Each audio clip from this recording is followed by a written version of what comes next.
What's up, everybody? I have Steven from the Skeptical Agnostic YouTube channel.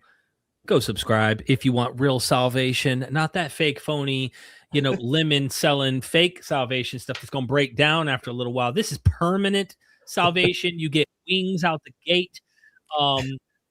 Steven, what's up, man? Welcome. What's up, man? You're going to get me flagged for false advertisement. People are going to be like, I was expecting salvation when I went to your channel. Listen, it's not false, okay? This is the real thing, Oh, everybody. okay. Look, we're going to open up the queue here for any Christians who are very confident that Jesus rose from the dead, and of course, they just can't wait to tell us how wrong we are and why that position makes better sense. And of course, they have the burden of proof to really give us a strong case here. And I would approach this like any other religion, just like you would. When you make a claim that the moon was split, I'm gonna have some questions. When you make the claim that something really wild that we don't see on a regular or have never seen in real life, I'm gonna question that. Even if it was like a plausible thing that wasn't miraculous, I'm just telling you how I work. I'm much more like, that's possible in my mind. It doesn't demand magic or any weird metaphysical explanation or something in order to posit this idea. Yet I'm still skeptical. For example, I think there's life in the universe, right? But are they messing with us? Are they probing people's rectums? Are they actually doing, all that kind of stuff? Look, I am very skeptical. I'm very doubtful of that, even though it could be happening. It's not out of the it's not impossible in my mind that could be the case. Unlikely, right.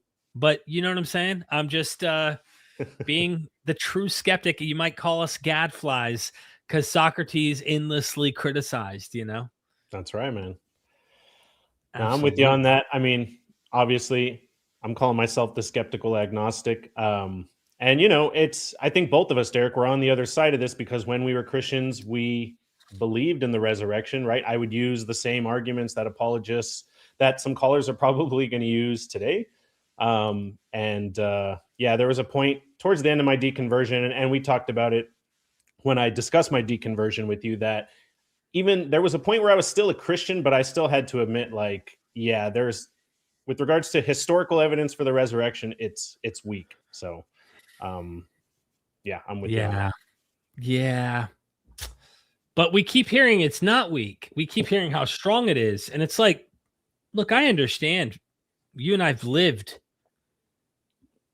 believing that this was strong. In fact, I think at one point you might have considered yourself an apologist, so to speak. Oh, yeah, definitely. Yeah. I sure did. It was convincing at one point. And then, I guess before we get any callers, because we're waiting for callers to join to challenge this idea or to really prove, give us the best argument on why you're so persuaded, and why we should be persuaded, is what did it for you? What Legos started to, or Jenga is better yet, what blocks started to come out that made you go, hold up, the tower fell. It no longer could stand. Well, and again, we talked about this a little bit when you interviewed me regarding my deconversion, but there wasn't any domino specifically with regards to the resurrection. It was more the reliability of the New Testament that kind of fell apart for me. And a lot of it, we talked about it, dealt with viewing Jesus as an apocalyptic prophet, and a lot of Dale Allison's work that kind of unraveled a lot for me with regards to the New Testament. And so I really just felt my perspective of Jesus as the Son of God start to unravel. And then it was after that I was just like, when it came to the resurrection, I couldn't really fool myself any longer. And one thing that actually changed it for me too is, and we didn't talk about this, but when I was starting to deconvert, I had Mormons come to my house. And once they realized that I was into apologetics, they brought like the head of their Mormon church, and they're like just down the street. So they came over like in a subsequent afternoon and sat in my living room, and we talked for a good 45 minutes. And we talked about, how they believed that they had evidence for the angel Moroni giving the plates to Joseph Smith. And And all of their justifications were just very similar to the justifications I had heard, or like the ad hoc reasoning that I had heard from apologists. And I remember, like, after that discussion, I really sat and thought about it, and it just kind of started to hit me how it was the same playbook being used, just by a completely different religion. And that was a significant domino, because we were talking about historical justification, or justification for supposed historical events. So that was a big one too. Yeah. Well, look, this Catholic here says it's not on us that needs to prove Christ's resurrection, but atheists who should prove he did not resurrect. Well, okay. So first off, no. Again, like, that's like saying, oh, it's not the Mormons that need to prove that Joseph Smith encountered the angel Moroni with the plates. It's you who has to disprove that. No, anyone who makes a claim does have to share a burden of proof. So I do agree that if I say that the resurrection did not happen, then that would be a burden that I would have to prove, which I don't know that I would say I know that with certainty, but I can say, I guess my claim would be, I don't think the resurrection is reasonable to believe. And that is a claim that I think that I can justify. But notice that I'm not claiming what did or did not happen. I'm talking more epistemically. It's not reasonable to infer that Jesus rose from the dead. But for Christians who say, no, Jesus did rise from the dead, no, that's a claim, and you therefore have a burden of proof.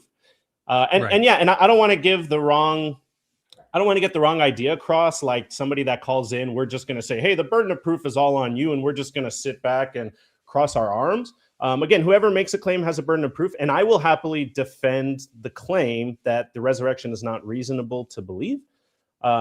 But the person who's saying that Jesus rose from the dead and that's a historical occurrence, you have a burden of proof there. Yeah. I mean, again, there's a lot there. There's a lot there because, again, I would just rule out based on other what's more likely, and I would use that same approach to any and all other subjects. Christian Duck in the back, I need to see a video to know that you're legit, and wave at me.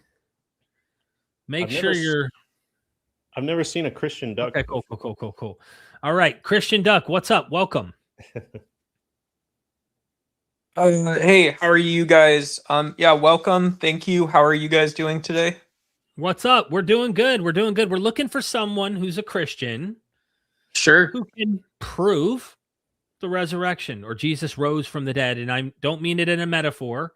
I think if you're the same guy who's come in the past. You're presupposing naturalism already in the sort of panel. I'm saying when you look at when you're looking at the New Testament, there are some things that it says, and the body is missing from the tomb. If we grant pretty much the Christian premise, that the idea that the Christian doctrine is that Jesus rose physically from the grave, that's what I'm looking for from Christians to try and make that case. Yeah, really quick, and I didn't mean to cut you off there, buddy. Buddy, I'm your buddy, dude. That's awesome, man. I'm your friend too. Okay. All right. Okay. Yeah, I want to clear up some confusion here, and please do. Okay, I'm not a naturalist, so despite the fact that I think a naturalist account. Wait, real quick. I don't mean to interrupt you, buddy, but why did you say it with so much aggression? Like I wouldn't believe you if you tell me I'm not a naturalist. Like, I wouldn't have skepticism about that, buddy guy. I was actually just being in good faith, man. I'm not an asshole. No, but that's for Derek, right? That's not for me, right? If Derek presupposed historical mythicism, naturalism, you don't need to abuse me physically and mentally in order to convince me you're a naturalist. Smile more. That's logical, right? All right, dude. Are you going to be able to discuss this amicably, or are you just going to be an asshole? So why don't you tell me what else you're going to talk about? Okay, Doug. Maybe next time, man. I mean, you're not even defending the premise. We literally want Christians to come on and defend the resurrection. Instead, they're shifting this to make it about something else. And then it becomes a completely different thing than the resurrection. So anyway, Well, and I wasn't trying to be a jerk by calling him buddy. Maybe that seems patronizing. I just I didn't know if Christian Duck was his actual name, so maybe I should have said Christian. But I I don't know why his skin was so thin, man. No, I think he's come in before, but didn't behave that way, if I'm not mistaken. Usually much more in good faith. But in that case, it's like, we're talking about the resurrection, dude. Like, why is not a single word about the resurrection being brought up? It just comes to presuppositions or goes to what you're a naturalist. I'm going to start with what seems most plausible. And I think everyone's methodology in the real world, unless you're a lunatic living, in some world that keeps you alive where you can have delusional thoughts 24/7 and it allows that, where you're safe. Everyone survives using these natural observations, you know what I'm saying, on a regular. So I find that, I find that the more plausible should be the more go-to explanation, even if you don't grant that you're a naturalist at the end of the day. But I think that was important you brought that in, because you could tell the first question was, so we're starting with naturalism. With naturalistic presuppositions. Yeah. So, yeah, but even historical methodology is ultimately grounded in this kind of rigorous method. I mean, this is stuff that's been debated by Bart Ehrman, with several scholars, Mike Licona, others who try to bring in the miraculous as something that you can somehow sift through history and find and pull it out and go, yeah, we can make a case. Miracles happen and things like that. You know what I mean? Yeah, no. And a lot of this is going to come down to background knowledge. And the issue that I think a lot of Christian apologists don't understand is that even if whether you're a naturalist or not, a lot of our background knowledge is naturalistic, right? Anytime someone comes to you with some sort of miraculous story or extraordinary occurrence, you have background knowledge in the background that runs off of, even if you're not a naturalist, it runs off of like naturalistic principles, right? So for instance, I had a coworker and she wasn't religious. She was an astrologist, and she would tell me of all these crazy things. And she told me a story about her witnessing the Grim Reaper outside her door. And like, what am I supposed to do with that? Right. Like, again, well, you have some people in the chat going crazy there. They're trolls, just trolls. Yeah. So, any person, when they hear a story like that, has background knowledge of propositions or assessing the probability of a proposition or a claim like that with naturalistic tendencies, right? I'm not going to sit here and say she didn't see the Grim Reaper, but all of a sudden when she tells me those things, my background knowledge is that I don't believe that the Grim Reaper exists. And so I'm going to find more plausible naturalistic alternatives than she really saw the Grim Reaper. And it wasn't outside her door. Sorry, it was outside her window. Right. But I'm going to come up with other more plausible alternatives before I affirm the proposition that, oh yeah, she saw the Grim Reaper outside her window. It's Scooby-Doo, bro. It's literally, we grew up on the cartoon. I mean, there's usually a mask being pulled off of a demon, a ghost, a saint, an angel, a god, or whatever it might be. And at the end, you usually go, oh. And the thing is that mask gets pulled off by every single other deity, other demigod. It's just this one that the mask remains. And there needs, this happened. And it's also, I mean, almost every feature, resurrection, ascension, the body goes missing, right? Miraculous claims, healing miracles, every single attribute we find for Jesus, we have examples that predate, not just post-date, because someone could go, oh, they copied from the Jesus story. And listen, there is that too. Right. There were rewritings, legendary mythological materials later that did work off the Christian mythos and obviously imitated and parallel it and whatnot. But even prior to this, and that's, a lot of people don't know that. And in fact, I used to hear apologists say this, and I'm like, oh, that's a strong point. Like that, they could have just copied the Christian one.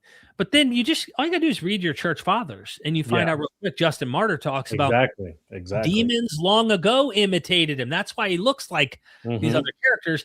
And I've even had modern apologists take on their own apologist, their historic Justin Martyr, and go, do you really think, looking at like a Genesis 49 grapevine prophecy, Yeah. Do you honestly think that predicts,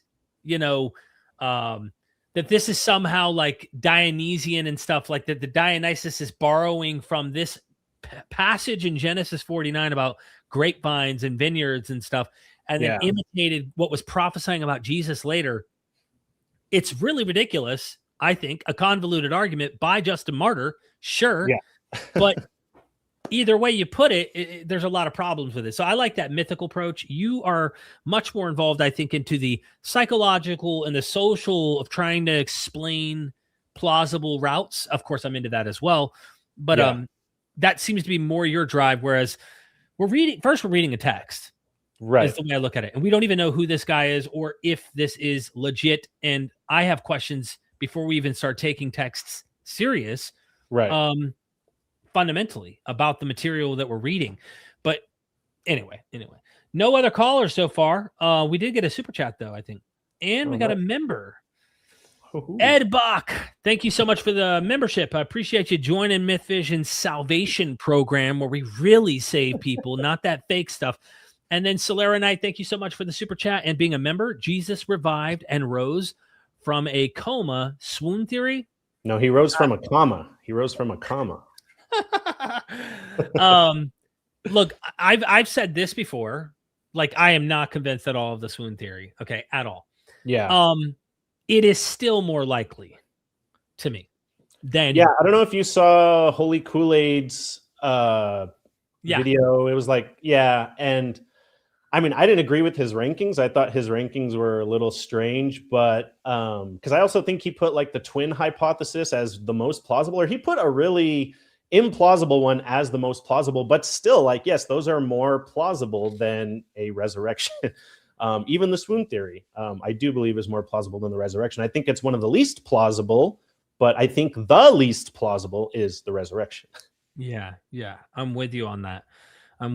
Even though there are interesting things people will talk about, there's like, we could hypothetically run through so many things. And I think one of the silly things I hear often too from apologists is like, oh, they could have just went and checked, or the chief priest and the Sadducees or the Sanhedrin or whoever might have been involved in the whole thing. When they heard that he was risen, they would have just went and said, here's the body, like that's it. It falsifies it. And it's like, now you have to explain why this material that's written decades later, it's like, you're taking this, like, this really goes back to the moments of the thing. But even then, if you say right, a month after he's dead, the decomposition would be so bad.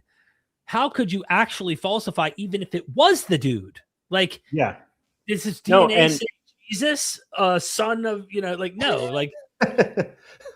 no, and that's a good point. And there's another good argument, which is even if we take the Gospels at face value, what disproves that is the John the Baptist pericope, where King Herod believed that Jesus was John the Baptist raised from the dead, and a bunch of followers of Jesus proclaimed that he was John the Baptist risen from the dead. I think all three synoptic Gospels mention that story. And yet we didn't see anybody say, well, no, wait, but I'm going to go check John the Baptist's tomb. I'm going to go check where his head is because he was beheaded, or I'm going to check where the rest of his body is so we can make sure that his body's there. And we need that before we can infer that he rose from the dead. So, I mean, if you take the Gospels at face value, they disprove that argument. So, yeah, I've even heard the twin theory, right? There's or twin hypothesis, really, where it's like Jesus had a twin, which Thomas Didymus and stuff. And it's like, we do have, think about like Nero with the Nero Redivivus resurrecting, myth. Right. For those who don't know, when Nero committed suicide, some people, even though I imagine the people who literally buried him, think about this: the guy's body, the emperor of Rome, is killed himself. Okay, they probably cremate him, I suspect. I don't know what to make of this for sure, but at the end of the day, he's dead, and people still believed he was alive. And there were imposters. There were several imposters that came and pretended to be Nero. People bought it so much that a whole war in Parthia and Rome almost happened. It's crazy, Yeah, there's tons of stories like that. Chief, wave at me. Hey, Chief, can you wave at me backstage? I can't hear. I'm looking to see a wave. Okay, cool. All right. What's up, Chief? Welcome. What's up, man? How you doing? Can I turn off my camera? Not connected or something. I can hear him.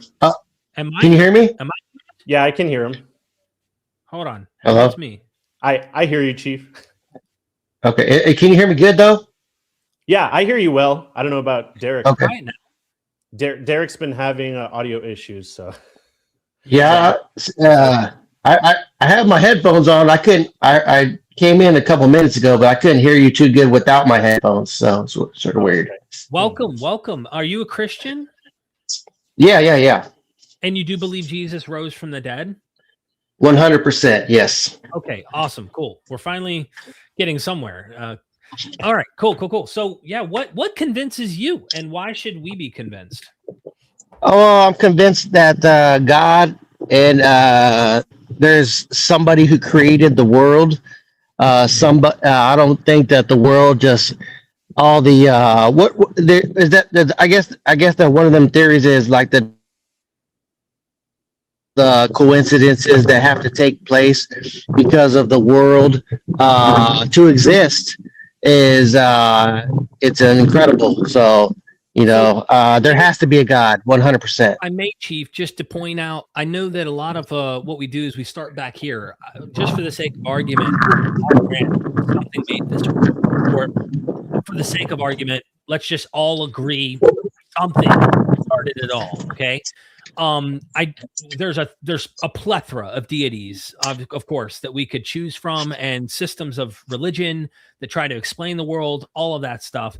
So for me, like, if you were to convince me, starting at the God thing, if we just agreed there, which we don't technically, but for the sake of this discussion, I'm going to go, okay, something ultimately, whether it be polytheism, some form of something, is the cause of the universe, even though this is a mystery.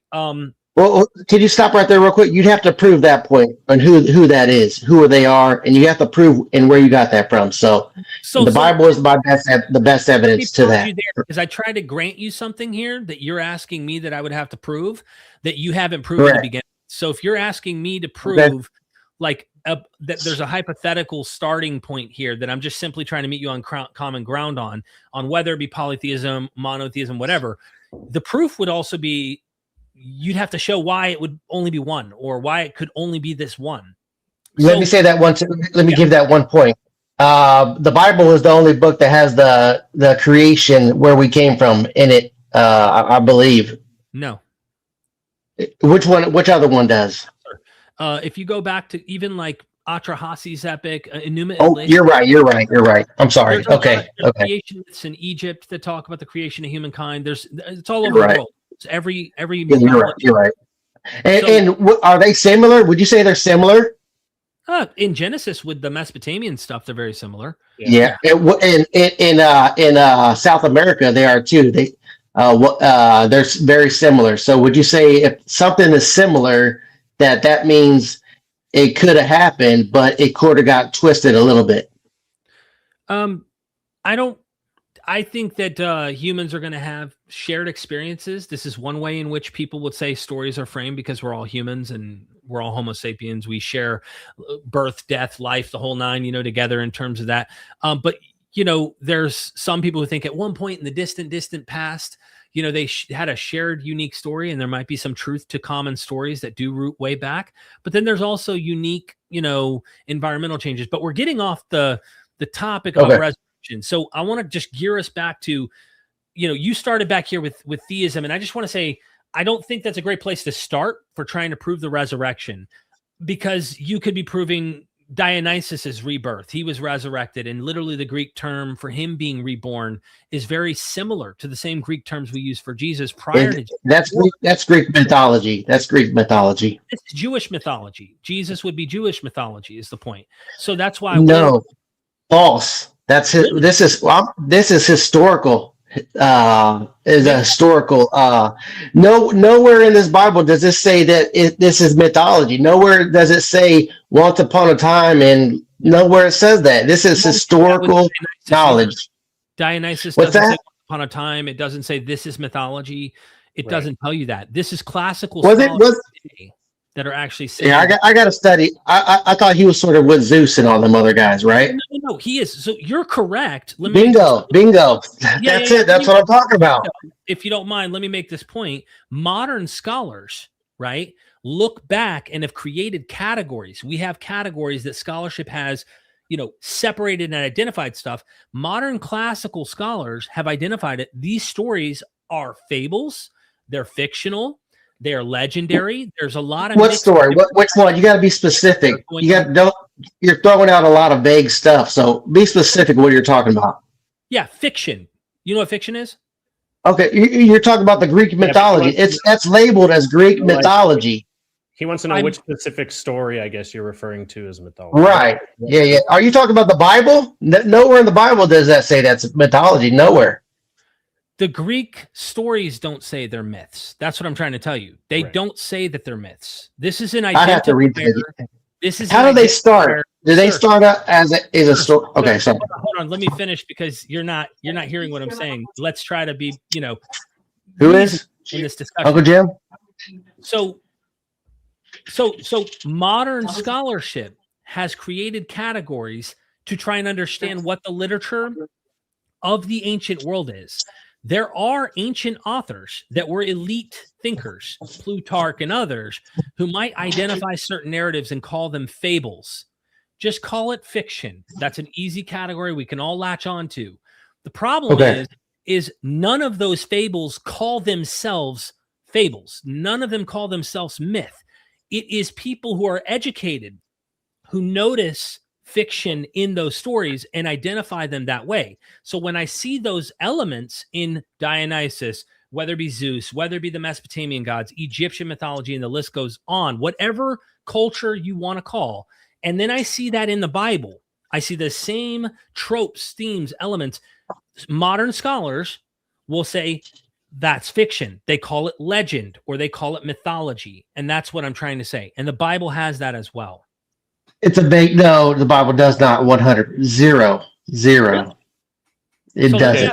So, Chief, how do you know? Let's go with legend instead of myth, right? How do you know that? And let's try to trace this back to the resurrection.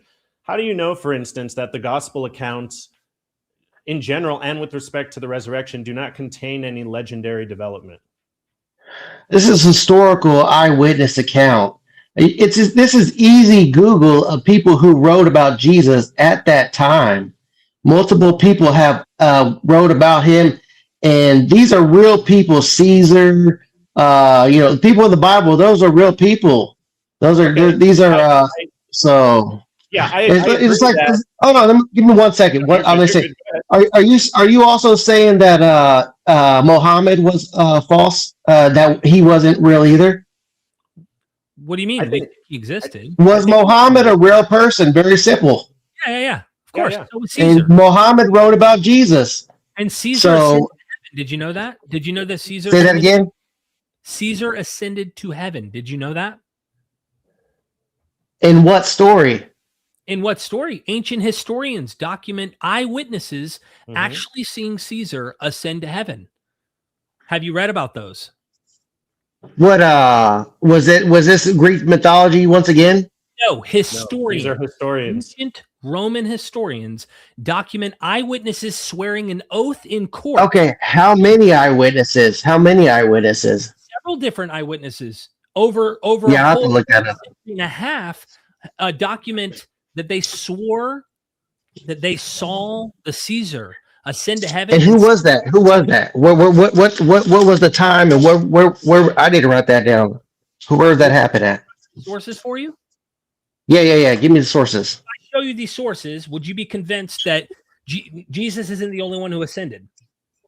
Once again, I'd have to look at the eyewitness accounts. I'd have to look at how it was written, when it was written, how many. If one person just said he did it, then just like what's his name? Like a lot of religions start, one person, like the Jehovah Witnesses and the Mormons, that the one person saw one thing and it just starts, they believe one, if it's a multiple I'd have to look at it and dissect it. I'm glad. See what happened. I'm glad that you brought up Mormonism, because Mormonism actually has 8 witnesses, 3 of which have signed affidavits. So we actually have, I think, more concrete eyewitness testimony for Mormonism than we do for Christianity. We have actually signed legal documents of the witnesses, and actually some of these witnesses departed from Joseph Smith for a while, and yet they still said that their eyewitness testimony was correct. Okay, what did they witness if he was by himself in a cave? He wasn't. Obviously, you don't know. You don't know the story, right? Was he in a cave? I read the Book of Mormon. So there you have 3 witnesses who claim to have seen the angel Moroni give Joseph Smith the golden tablets, and then you have 8 witnesses. Okay, where are they at? You have 8 witnesses who claim to have seen the golden tablets as well. So I think there are 11 total witnesses. And again, at least 3 of them signed legal documents. And so we know these people's names, right? Yeah. We don't just say, oh, this is Matthew, and we try to connect the dots like we do with the New Testament. We actually know these people's names. These people had social security numbers. I mean, no, they didn't. Okay. Well, we know that. Well, if you study Mormonism, they're Freemasons. So Freemasons are deceptive and deceiving liars. So whatever. But once you admit that, then you're making mine and Derek's point, which is that eyewitness testimony is not enough to ground the truth of what's being claimed. Well, I've read the Bible, and it doesn't align up what the Bible says. It's contrary to the Bible, but he uses the Bible as a reference. So if you're contrary to what you're representing, and you just like, do you understand what I'm saying? They quote the Bible, and you're saying Mormonism is not consistent with Christianity, right? They say they have the right text, but they got their text from the Bible, but the Bible was corrupt, correct? I don't know. So the Bible is corrupt, Derek? I don't know. Yes. They say the Bible is corrupt, but that's where they got their text from. I know Islam does this, and I know that there's a translation by Joseph Smith. He translates the Bible, but I don't think he makes a strong case of, the Bible was corrupted. The Islamic he does. They do. Muslims do that. So. And so I know they both do it. That's a strong case. You could ask any of them. They do it. Trust me. What makes you trust an ancient text? How do you know they're eyewitnesses? You're reading an ancient story. So how do you know without meeting the guy that they're actual eyewitnesses? You're reading an ancient book. Like, I'm about to pull up some sources now that are going to. Well, how do you know any historical books? How do you know any historical book is true? How do you know that? I don't. But you're supposing the Bible is. You see what I'm saying? So you're saying there's no such thing as true historical books, or is that what you're saying? That's a straw man. That's not what I said. What I said. I mean, that's basically what you're saying, though. You're not letting me make my point. You're jumping. Go ahead. Sorry. So my point is, I never said that there aren't ancient texts that are documenting ancient things that we can trust, that might be reliable. The point is, how can you know for sure when you're reading an ancient text that you should trust what that text says about a claim you weren't there to witness? Well, there was people outside of the Bible who documented Jesus Christ, for one. So there's this. Are you saying Jesus Christ isn't a real person? I'm not saying that. So let's make that clear. Jesus Christ was a real person, yes or no? Got it. Yep. Yeah, I believe that. Okay, bingo. He was a real person. I can't remember the guy's name. He went and investigated. I think it was Josephus. Went and investigated what happened to Jesus Christ in 60 AD. And he talked to a lot of witnesses, and he said that Jesus was a magician. He didn't agree, I think his name Josephus in 60 AD. Was a magician? Yeah. He said Jesus was a magician. So, what part? What you just said. Well, what part? What part is not true? Huh? The whole thing you just said, that Josephus went and investigated that Jesus was a magician. Yeah, I can't remember the exact. Remind me what happened then, please. Josephus he mentions Jesus twice. And what did he say?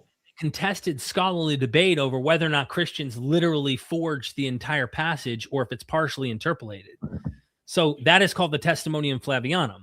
The other mention is Jesus, who's supposedly brother of James, who's called the Christ. That's it. Okay, there was another guy then. There was another guy. I can't remember his name. So here's the thing, right? There's also a passage. I mean, that's easy. You can Google that. You can Google that real quick. I'm sorry. I said you can Google what I said. Who said Jesus was a magician? That's very simple. Testimonium. I've seen it before. I've read it before. So my point is different, right? Josephus also records in an instance that he saw a star in the sky become a sword. That he in the temple a lamb was birthed from a cow, and he also records that people saw chariots and troops traversing the clouds in the sky. And he even says, I myself might have thought that this was a fable if it was not for eyewitness testimony. So I don't think Josephus, relying on eyewitness testimony, is enough to ground the resurrection of Jesus. I definitely believe Jesus existed, but I don't think you're going to get very far citing Josephus. Josephus is a so-so historian. He was reliable in some cases, unreliable in others, but it's not going to get you to a resurrection. Oh, it's not going to give me the resurrection. But here's a little point that I think of a lot of things that people, they say weird stuff. You know what I'm saying? Like you guys say. There is a demonic, would you say there's demonic entities, demons, devils? Would you say that? Yes or no? I don't believe in demons, no. Nope. So you're saying Satanists, they do it for no reason? Is that what you're saying? Satanic people? I'm not saying they do it for no reason.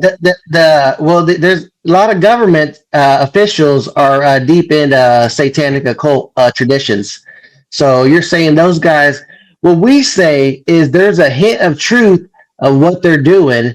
They do a lot of psychological manipulation, demonic, like what about them people that do seances, bring up, they talk to spirits and stuff like that. Are you saying they're all false?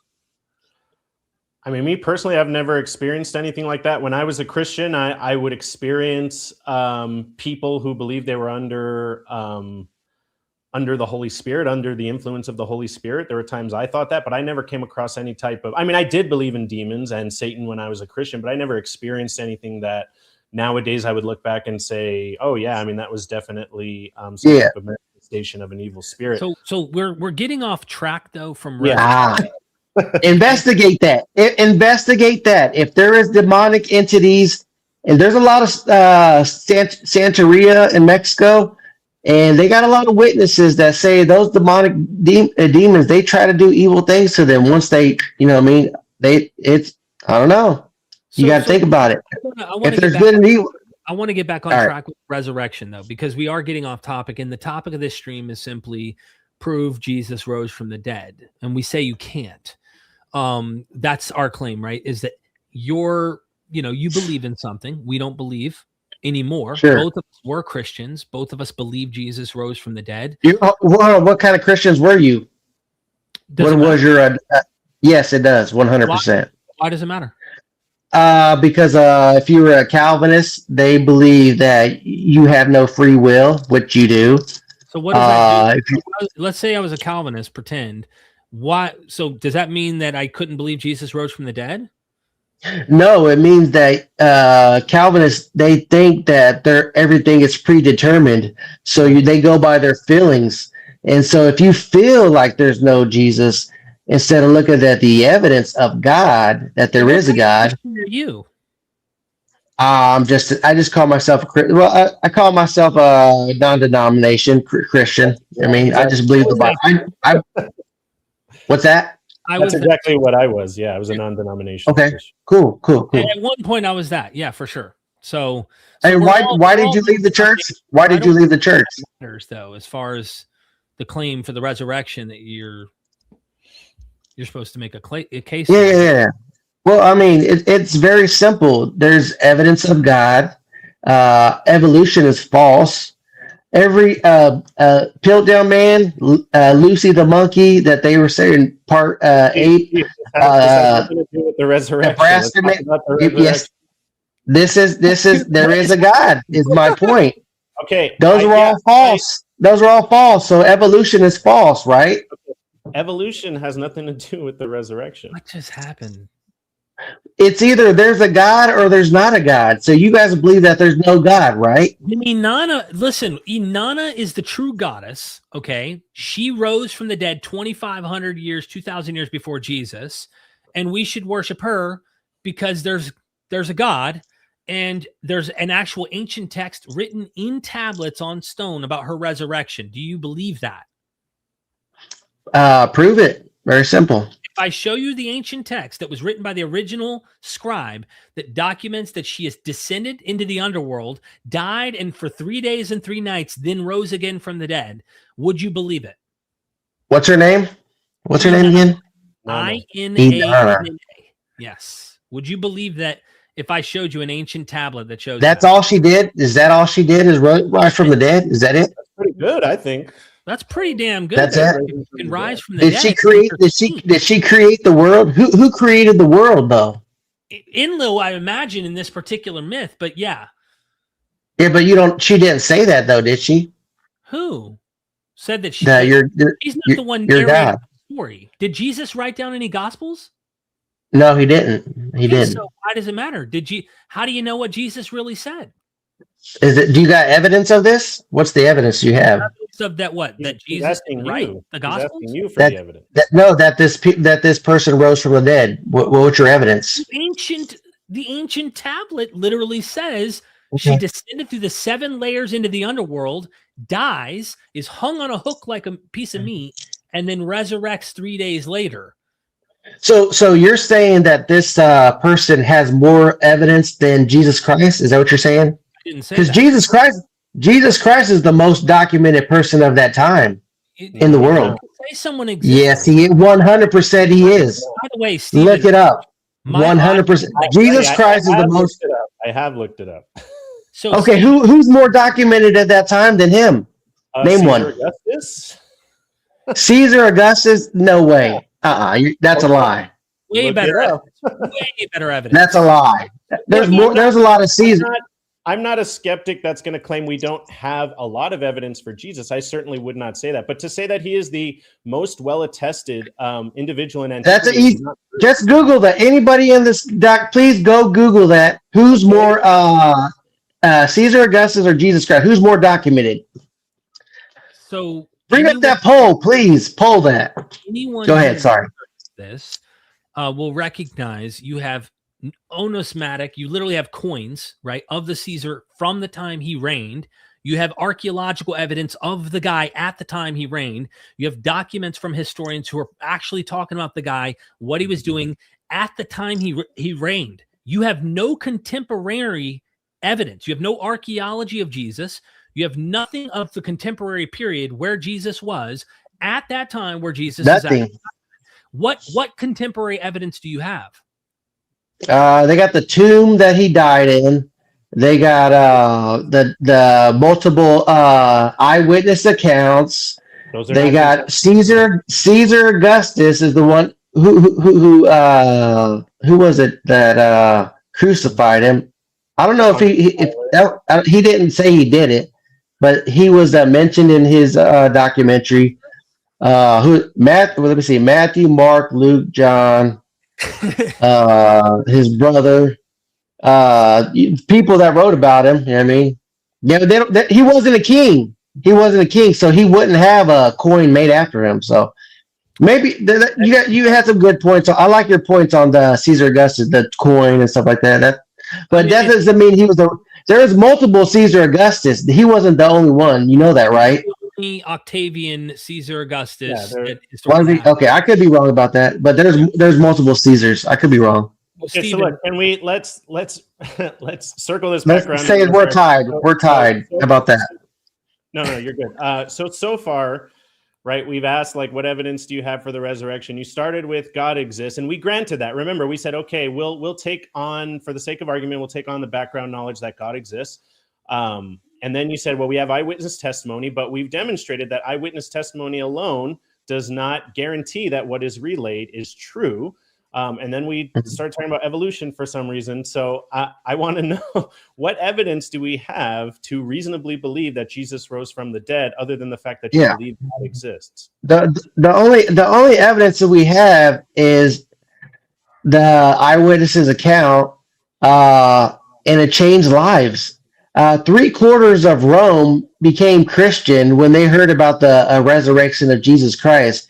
And once that happened, boom, Christianity took off, and half the world believes in Jesus Christ up to this day. So if you're saying half the world who believe in Jesus Christ, billions of people are wrong, then hey, who's the minority, the atheist or the Christian?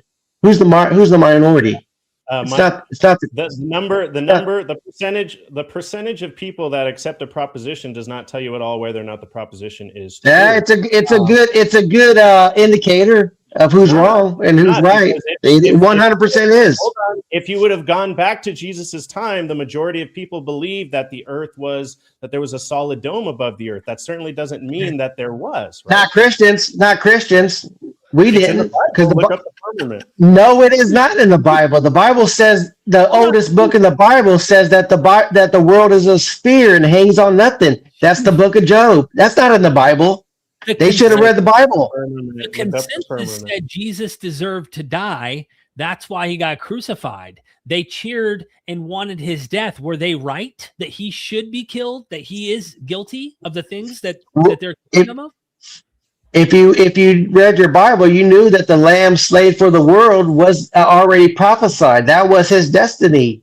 So he was that's what takes us to heaven. His burial and resurrection.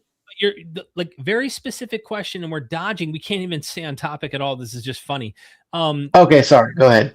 Is the consensus according to the gospel is that Jesus was guilty of blasphemy and that he deserved to die? Is the consensus correct that Jesus should have died, because you accept the majority as evidence for the claim? Well, he spoke the truth, but they didn't believe him that he was God. So in their law, right about him, though, he deserved. What's that? We should accept the consensus about Jesus from your own sources. The majority of people did not believe he was the Son of God. We don't know it's the majority. We don't know it was the majority. The consensus. These are leaders. These are leaders. Those are the Pharisees. Crowd that was cheering on, telling him to be crucified. The majority caused him to get crucified. Is my point. Should we go? And we don't know that. That's not documented. So that's not documented. We don't know that. We don't know it was the majority. Okay. Chief, the Gospels literally say. Chief, is the majority of the world Christian? The majority. I believe so. You would be majority wrong. means 50% or more. So is 50% or more of the world population Christian? It was for a long time. I asked if it is. It's probably it's the big. Well, what's the majority then? Tell me, please. I told you a majority is 50% or more. So what's the Christian? No, majority means if it's 30%, if it's 40% Christianity, 10% Muslim, 10%. That means it's majority. That's common sense. No. You gotta be. Majority means 50% or more. Okay, well, tell me what is then, please. I'm telling you that a majority is 50% or more. So is 50% or more of the world population Christian? What is the majority religion? Is it atheism? Is it Muslim? What is it? If you're asking, and I think I know what he's trying to do. It's Christianity. That's a very simple question. It's Christianity. The majority of religion is Christianity. Very simple. Why don't you answer that question? Chief, why didn't you want to answer that question? Do I have to mute you, dude? Do I have to mute you? Let me answer your question, because I'm actually going to support what you're saying, but I want to make it very clear what Stephen's saying. Okay. So here's the problem. The majority is 50% or higher of the whole population. Your question is, which religion has more devotees that, believe? Number one most viewed religion in the world that people believe is Christianity. Number two is Islam. Number 3 would probably fall behind, I imagine, Hinduism or something like that. And then you have different religions. I'm probably wrong about the third. I don't know what the third is. The problem is when you take that whole cluster, other than Christians, you gather them together, there is way more. That's not how that works. That's not how that works. Sorry. Why is it no, it ain't. most people believe in Jesus then? Don't worry. Hey, you guys have a great day, man. There's no use talking to you. God bless you, man. Take it easy. Last question. Why is it that most of the world doesn't believe in Jesus? I guess he's not going to answer it. All right. Well, look. It was nice. It was nice talking to you, Chief. At least he was cordial for the most part. Dude, what the hell just happened, bro? Look, so he wanted primary sources, and I've got all these sources for Julius Caesar, Caesar Augustus, all this stuff. Richard C. Miller documents this in his book, Resurrection and Reception. Right. Where eyewitnesses claimed that they saw the Caesars on roads, appear to them on roads. Mm-hmm. Yeah, Emmaus story. Anyway, like there's all sorts of cool stuff, right? But bro, there was no, like, you can't even know what a majority, meant. Yeah, that's all right. I mean, I didn't want to pull the math card and be like, I have a degree in math, because that's such a simple, which I do, but that's just like such a simple question. Do you know what a majority is? I thought he was playing around. I really just thought, okay, he's just pulling our leg at this point. But no, it seems like he really believed that stuff. Like, no, he did for sure. And I mean, he was a nice dude, but very nice. He was just evading. I don't know why he started talking about evolution, and I don't look, he's just, I would call that the average, normal, typical, believer, Yeah, I think in there. He's the type of person who actually doesn't look like he's studied apologetics a whole lot, because I think he would have, your normal apologist will say, okay, let's talk about the resurrection. Let's talk about minimal facts versus maximal facts. Let's talk about historical reliability. Let's talk about the empty tomb, which granted, he did bring up the empty tomb at some point. But I mean, yeah, you could tell he's actually not well-versed in apologetics. So he was just kind of all over the place. Yeah. Pat, thank you for the super chat. I just love how they think the Bible is the oldest. Pat says, it's all mythology, no proof, son, it ain't. Thank you, Pat. And then again, soon as they say just Google it, all cred is lost. Well, and I don't know if you caught it, Derek, because when you were talking about Inana at some point, you said, well, it's there on a tablet, and he told you to prove it, and he's just shifting the burden of proof. Like, instead of me proving the resurrection, you go ahead and prove Inana. Because the next step would be if I show him a picture of the ancient tablet. How do I know that tablet's real on that picture? Or there's always a move that gets made to distance themselves from having to accept the fact that, look, stories are told and they go way, way back. And Jesus is also picking up on stories. In fact, I would argue that if it weren't for the legendary nature of this material, Christianity would not have succeeded. I think it's the storytelling that made it so potent. It's the powerful narrative storytelling, the prose in which they wrote it, It is. Yeah. It is. I don't know. I think. Oh, go ahead. Read that super chat. No, go ahead. Make your comment, then we can get it. Well, I was just going to say, like, I think he actually represents the type of person that, because he's not well versed in apologetics, you can actually try to have a genuine conversation with, but he just jumped around so much that it was possible to try to pin him down on one topic. I kept trying to circle it back around to the resurrection, and then we went off in a million different directions. Like, I could see people in the chat maybe that came in late. They kept saying, like, what does this have to do with the resurrection, or what does this have to do with Jesus? Because this guy was like all over the place. It was fun, don't get me wrong, but it's like, holy crap, what's next? The reptilian government, and like, you know what I mean? There's he started talking about the Satanists in the government and stuff. That was, I was like, oh God, here we go. Like, what's next? Real Daniel Kahn, I hope I pronounced that right. Thank you for the super chat. Why was James, the brother of Jesus, silent on the resurrection if it was such an important event? Why do the Ebionites, who are successors of James, claim Jesus wasn't resurrected? I didn't know that. I didn't know that the Ebionites are successors of James. Is that true? I would imagine they're in the similar vein. I don't know for sure. In fact, I have an episode that I'm supposed to do tomorrow with is it tomorrow with James Tabor on the Ebionites? I thought James Tabor was next week, but I could be wrong. I'm sure you know your live streams better than I do. No, you know it better than I do. It's the 31st. So Okay. I'm so busy. So the 31st, which is Tuesday, we're going to talk about all sorts of things. Ebionites is one of them. We've got a course with him on dealing with this topic, but I didn't know they didn't claim he was not. I didn't know that they thought he wasn't Ebionites resurrected. Did the Ebionites claim Jesus wasn't resurrected? Well, while you're looking that up, I mean, I think, James is a common talking point of apologists, because they'll say, why did James convert if he was skeptical of Jesus's ministry during his ministry, right? Something must have happened to convert him. And maybe that's true. We don't really know exactly how skeptical James was, right? All we know is that during Jesus's ministry, James really wasn't a part of it.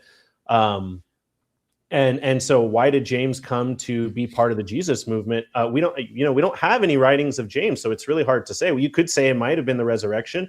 It could have been something else. We really don't know. And again, this is one of my main arguments against the resurrection is our evidence is so ambiguous in so many different ways. There's so much ambiguity in it. And even if you want to claim that we have eyewitness testimony, we don't have eyewitness testimony of somebody like James, right? So it's kind of a hard apologetic talking point to make, in my opinion. So just to get the super chat, we do have a caller in the back. We'll bring on in just a second. Okay. And it says, just asking if the earliest patristic reports on the Ebionites directly, because later heresiologists often blur their views together. The key issue is whether they denied resurrection itself or denied Jesus's divinity, pre-existence, while still accepting his resurrection. Probably not, it says. What our sources say is the Ebionites denied Jesus's pre-existence and divinity, and many denied the virgin birth. But the surviving patristic reports do not make the Ebionites deny Jesus's resurrection a defining Ebionite belief. In fact, one standard summary of the patristic evidence says that some Ebionites kept the Sunday as a memorial of his resurrection, which strongly suggests at least some Ebionites accepted that Jesus had been raised. So maybe there was a mixed crowd, I imagine, all movements. But the question then also is that James, we have a letter, of course, I think you mentioned this, right? The letter, which is likely not written by James, but James Tabor actually argues that there's only 2 mentions of Jesus in that letter, in the first chapter and the second chapter. He said, if you take the name Jesus out of that letter and translated the Greek into Hebrew and went into a synagogue, they would never know this was in a Christian Bible. They would never have a clue. So it might be in the vein of James that you get this this letter. I'm not really sure. Okay, really appreciate that. And then Alex, thank you for the super chat. This dude is playing 5D bingo. Bingo, I like that. That's good. That's good. Alex, thank you so much for the super chat. Okay. All righty. We're taking up the caller. Here we are. Christina, welcome to MythVision. Hello. Hi. Hi. Are you a Christian who believes in the resurrection? I believe he was resurrected before he died. How does that work? If you don't accept Jesus in the Heavenly Father before you die, then when you die, you die. So you have to be, the Father has to be known, and the Father has to know you before you are to die, or else you die. So that would mean to me that he was already resurrected when he was baptized. So resurrected. So you're saying a spiritual resurrection? That's it? No, once you have the Holy Ghost and you have the Spirit of truth within you, you don't see death. So even though the physical body might die, that's why they never recognized him when they saw him. It was always a different form. Peter didn't realize it was Jesus until the fish, and Mary didn't recognize him, and the 5,000, some didn't believe. Just everything was a different form. So then why did they recognize him when he was before he died, despite the fact that he had already resurrected? Because if you recognize the Father, this is what most Christians have problems with. They don't recognize the Father. The Father doesn't judge. He doesn't kill. So once you recognize the Father, you can recognize Jesus in other forms, just like you can recognize the Father in other forms. Even though let's just say they took on the form of me. You recognize them through the person. Like Mary was crying her eyes out about Jesus, and he was right there, and she didn't even see it because he was in a different form. She recognized, I don't know, the spirit. And people say Jesus is coming back. Well, he's not coming back. He's been coming back for 2,000 years. He comes to his temple built without hands, which is the Ecclesiastes, the Christians of the world. I'm Gnostic. Okay. You're what? I'm sorry? I'm Gnostic, so I get kicked out of churches all the time.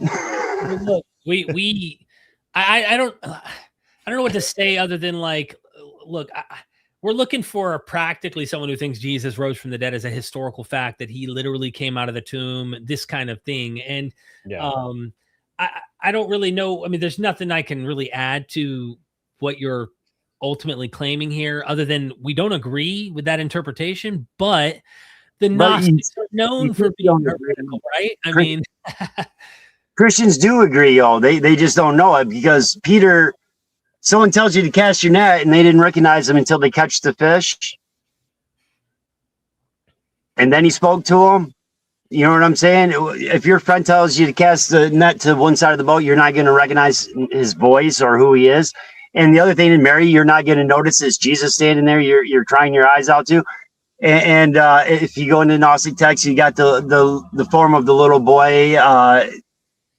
It was 3 forms with the Apocalypse of John. And just every one of them, they didn't recognize him off the bat. He showed up in a room with the doors locked and the windows locked, and the form of him came into the room. Just you agree, but you don't agree because you don't understand what I'm saying, probably. But he takes on different forms. He's within us. That's why you're not supposed to worry about what to say at the end times, because the Holy Spirit that's in you will speak for you. You're not to worry about what to say in the end times. Well, but I thought you said that if you recognize the Father, you would recognize him. So why did they not recognize Jesus when they were talking to him? Because they didn't recognize the Father. Most Christians that I've run into, to be honest with you, I haven't run into one Christian yet that knows the Father. I mean, he's been with you for so long, Philip, yet you don't know him. Like, you can't. Everybody says Jesus is coming back. He's coming to judge. He doesn't judge. The Father doesn't judge. He didn't send Jesus into the world to condemn the world, but to save the world. Everybody's calling Jehovah the Father. Jehovah is not the Father.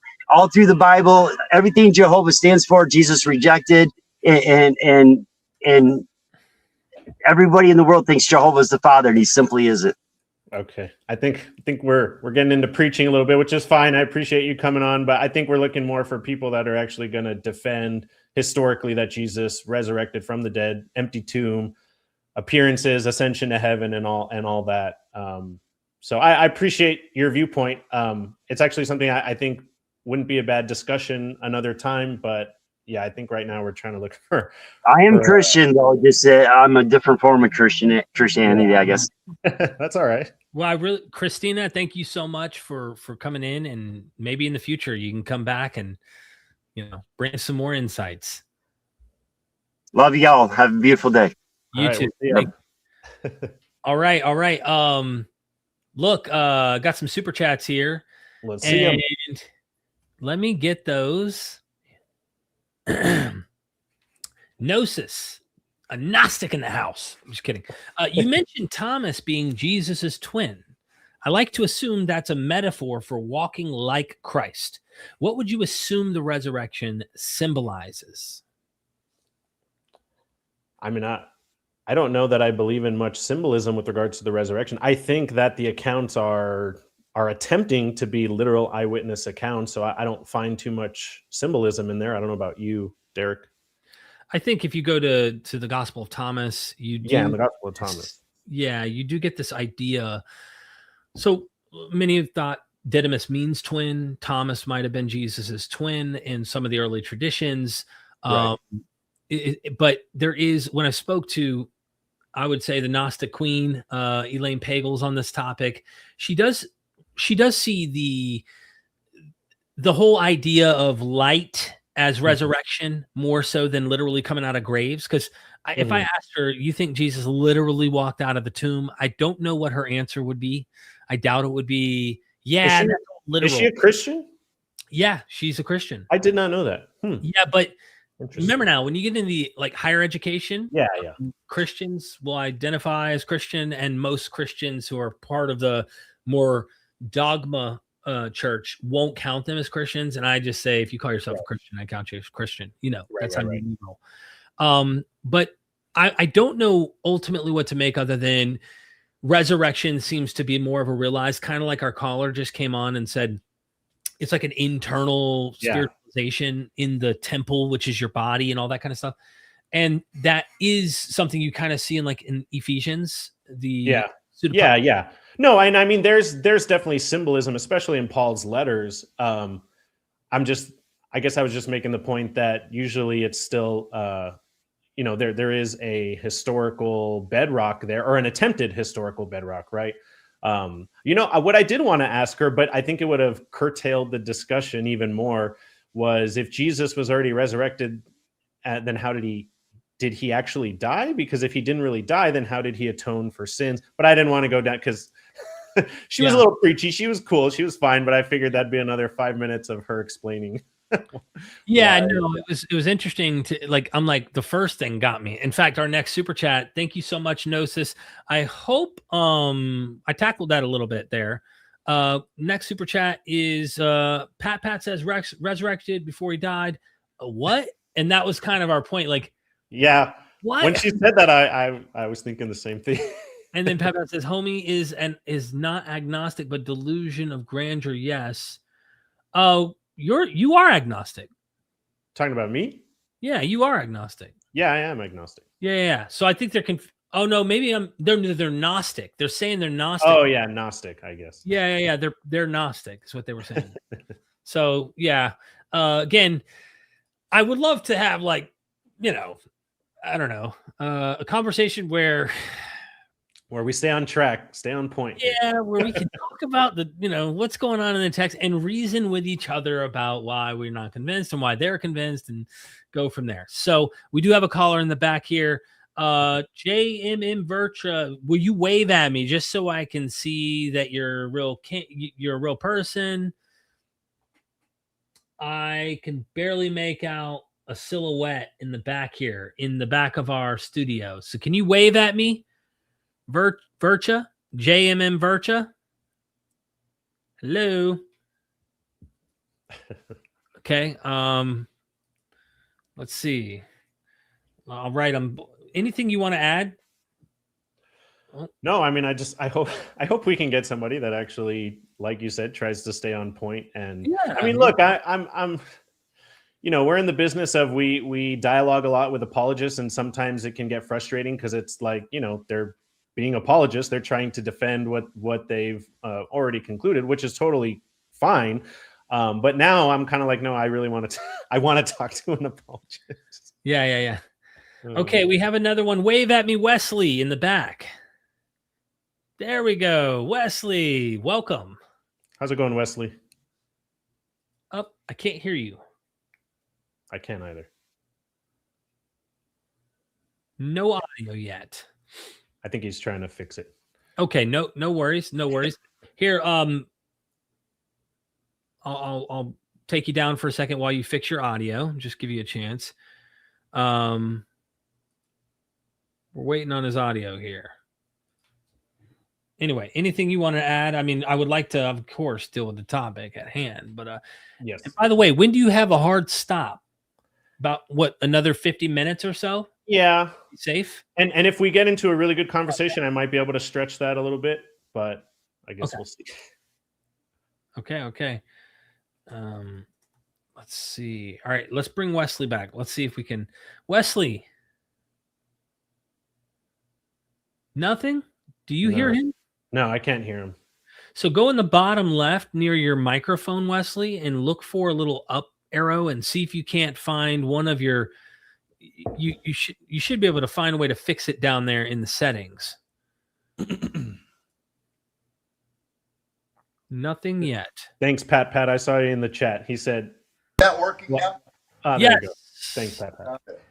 Hey, so Wesley, are you a Christian, and do you think Jesus rose from the dead? Jesus is God. There's no other God. There's never been any other God, and there never shall be any other God. So he rose from the dead. I'm listening. I was asking you if Jesus rose from the dead. Sure. Yes. He was killed on the cross. He never lied. And 3 days after he was murdered on the cross, he arose from the dead. Okay, great. Why do you believe that that's a reasonable inference to make, Wesley? Oh, I'm not going to prove to you that Jesus is God. Jesus has made you against him. No. I'm not asking you to prove that Jesus is God. I'm asking you for evidence that Jesus resurrected. Here's what you're going to do. You're going to be offered some money soon. A lot. Okay. About $32,523 in electronic money. To get that money, you're going to be branded with a barcode called the Omni, O-M-N-I. You can't get the money if you don't get that barcode. O-M-M-I? O-M-N-I. Okay. Omni. Okay. It will come within months of a nuclear explosion in the city of Chicago. And that day, Washington, D.C. and New York are going to be destroyed. Now, I want you to get that money and get that barcode, and then I'm going to come and visit you face to face. Why and would I want you to play dumb, and I want you to pretend like you don't get it. You don't know what I'm talking about, that I'm some kind of troll crazy shit, and get that barcode and drop dead at my feet with gray scabs on your face, starving to death. You got it? That's how much I need to prove to you that Jesus is God. You do that. Thanks, Wesley. That's what What just happened, Wesley? Why the hate? Omni barcode. Thank you, Wesley. Get it? Why the hate? My friend, why the hate? Dude, why the craziness, man? Why are we getting all the nuts? Like, these people are absolutely... Oh my gosh. Bro, I didn't even kick him. You know how you were saying bye? Like, I wanted to see where this would go. I did not. Like, I did not. He just dipped. I want to know why the hate. You know, there's a weird thing. We need to talk about this for a second, because I know this isn't resurrection, but bro, I have this fascination right now where I'm actually looking, and who knows where I'll be in 5 years on my studies. You know, I wonder if Jesus was really a insurrectionist. And I'm not talking about a pacifistic one. I'm saying potentially violent. Okay. Yeah. I don't know that. I'm just going with the scholars, and I'm looking at some of them that do make that case. Right. And then the other is pretty much the consensus view is that Jesus was not violent, but he had violent intentions apocalyptically, that God... His eschatology was violent. Yeah. His eschatology was violent, that God's going to come and do what this guy's hoping. You're going to drop dead. You're going to, like it kind of a nutty, insane fetish towards the death of people who don't agree with him or believe like him or whatever it might be. And so, I wrestle with this, but I sit here and I see this and I go, you're telling me that this kind of ideology doesn't fester into people who think like that? Like, that's harmful. And it's in your sacred text. And a lot of people who aren't, I don't want to I'm not trying to be derogatory here. There are mental issues at hand with what we just saw. Okay. And there are people who may not have diagnosis, that may not be as obvious as that are running like political and doing things in warfare and all of that with this kind of eschatology in their mind. Dude, it's weird. It's just looking at him. I was like, oh, here's a nice gentleman. he's gonna be amicable in good faith, and my Lord, that took a sharp turn. No, yeah, dude. I mean, I don't know. He's the type of person that's looking at, and we don't need to turn this political, but he's the type of person who's looking at what's going on in Iran, and he's like, all right, the end is coming. Yep. Yep. And I'm going to tell you what I'm mostly pissed off about is that I better get that 32,000 freaking. That's right. I don't care if I get a barcode with it. I'll take the barcode, Omni and all. Tattoo that Joker, on the other arm. Okay. Omni right here. give me my 32 damn K. Don't come promising me 32K and But then you're gonna drop dead at his feet afterwards. So I don't know if that's worth it. I mean, it might be worth it. Shit. I mean, that was weird, dude. That was what really weird. was that? I can't. I gotta clip these. These are their own videos, man. This is what in the We've gotten some characters, man. They've been all different ends of the spectrum. Okay, we have another caller. Can you wave at me? I believe it's Joanne. Can you wave at me just to make sure that you're a real person? And awesome. Okay, cool. Welcome to MythVision. Is it Joanne? Hey, yeah, I'm good. Joanne. Welcome. Seems a delay. Oh, so you guys, what are you guys talking about? The resurrection. You're a Christian? Okay. Of course. Okay, just checking. I'm a crazy Christian. I don't know. We've seen some interesting ones. I don't know if you can cross that threshold that we've already seen. Yeah, the guy before me was a little crazy. I mean, I'm all about scaring people into loving Christ, but that was a bit extreme. Yeah, it was weird. Okay. So you believe Jesus that Jesus's resurrection is a historical event. Is that correct? Correct. Okay, good. Our question would be, what evidence or what reason should we have for believing that? Well, the gospel was Mark, Matthew, Luke, and John, right? Because they were written, but there was 500 witnesses to seeing Jesus resurrect. So Okay, I mean, granted, the witnesses. Granted, the witnesses are, from back then. We don't have any witnesses for George Washington, but people, the Gospels are history. Just like George Washington is history. It's not mythology like Hinduism. The Bible is written as a historical document. So those 500 witnesses, those were like actual people who saw Jesus rise. Okay. Do we have any of the testimony from those 500? Well, that's what Luke, when he starts off Luke, he says, he's like, I've gathered all the testimonies, and that's what I'm writing down. And he starts off with what he collected from Jesus's mother, Mary. I don't call her Mother Mary. I'm not Catholic. Yeah. And Luke was a doctor, and he investigated it, and he just took everybody's notes like you would an investigation. Okay, well, so Luke doesn't exactly say who he talked to. He doesn't. We don't exactly know his methodology. We don't exactly know when Luke wrote specifically. Luke likely wrote at least maybe 4 decades after Jesus, possibly more. I know Derek believes most likely he wrote even later. Mm-hmm. So how do we know that he can rule out things like legendary development and different psychological and sociological factors that we see in other religious movements? Give me an example, please. Sure. So have you ever heard of the Rabbi Menachem Mendel Schneerson? He lived about only a few decades ago. Have you heard about him? No. So he was a very famous Hasidic Jew, and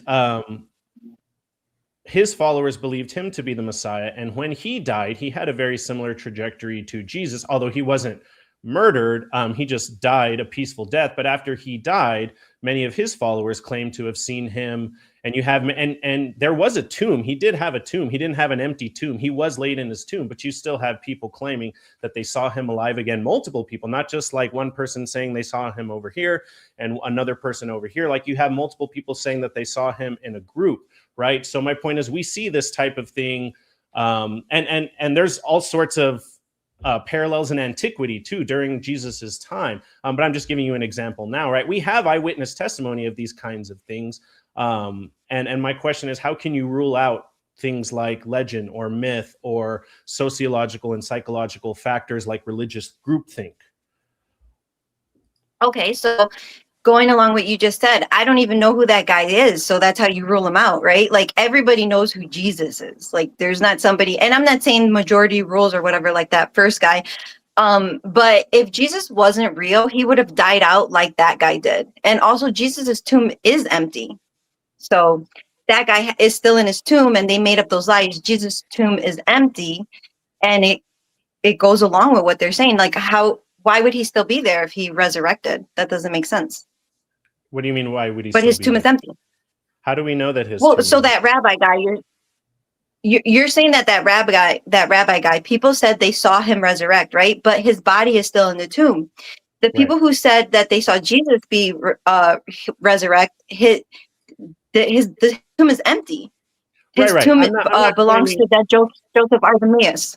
Yeah, no, I agree with what you're saying. I'm not saying that those two cases are completely identical, but they're analogous. And again, there's many more that I can pick. I'm just trying to see why you'll accept why you would accept eyewitness testimony in one case, but not in another, right? Another example, and this has nothing to do with people rising from the dead, and Derek and I have already brought it up multiple times, is in the Book of Mormon, you have 8 witnesses that saw the golden plates that Joseph Smith translated the Book of Mormon from, and you have 3 eyewitnesses who claim to have seen the angel Moroni themselves, and they signed legal affidavits with their names on it. So we actually know that we have eyewitness testimony in that case, whereas in the Gospels, we could kind of argue whether or not we have eyewitness testimony. So do you believe those eyewitnesses? Oh, no, of course not. Those guys with that Joseph Mormon guy, he was crazy. Like, he added to the Bible. He was a polygamist. I'm pretty sure he was a pedophile too. Like, obviously, no. The reason why I personally accept the resurrection story is because Jesus lived a clean life and he didn't hurt anybody. Although he did say he was coming back with a sword. I mean, he was nice the first time, not the second time. Yeah, so that's why I accept it. I mean, they say that faith is a gift, right? And I'm not trying to convince you guys or anything. I hope that you guys one day gain faith, but I've been gifted with faith, and I'm not going to run from it, and I'm going to defend Jesus, and I believe he rose from dead, and he's coming back. And that's it. The proof is in my heart. The proof is in my Bible right here. Where's that rabbi's Bible? All these people who have tried to say that they were Jesus, they've gone away. There was even somebody who came before Jesus who said he was Jesus. And when they were going to crucify Jesus, the Pharisees were like, let him die for the nation. If he's not real, he'll die out. And he didn't die out. Like, he's still going.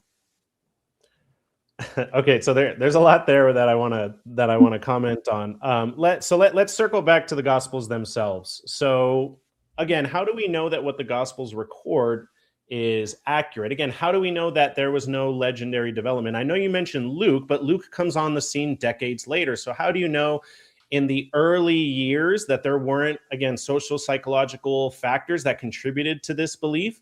How do you know that the disciples didn't falsely come to believe that Jesus resurrected from the dead, for instance?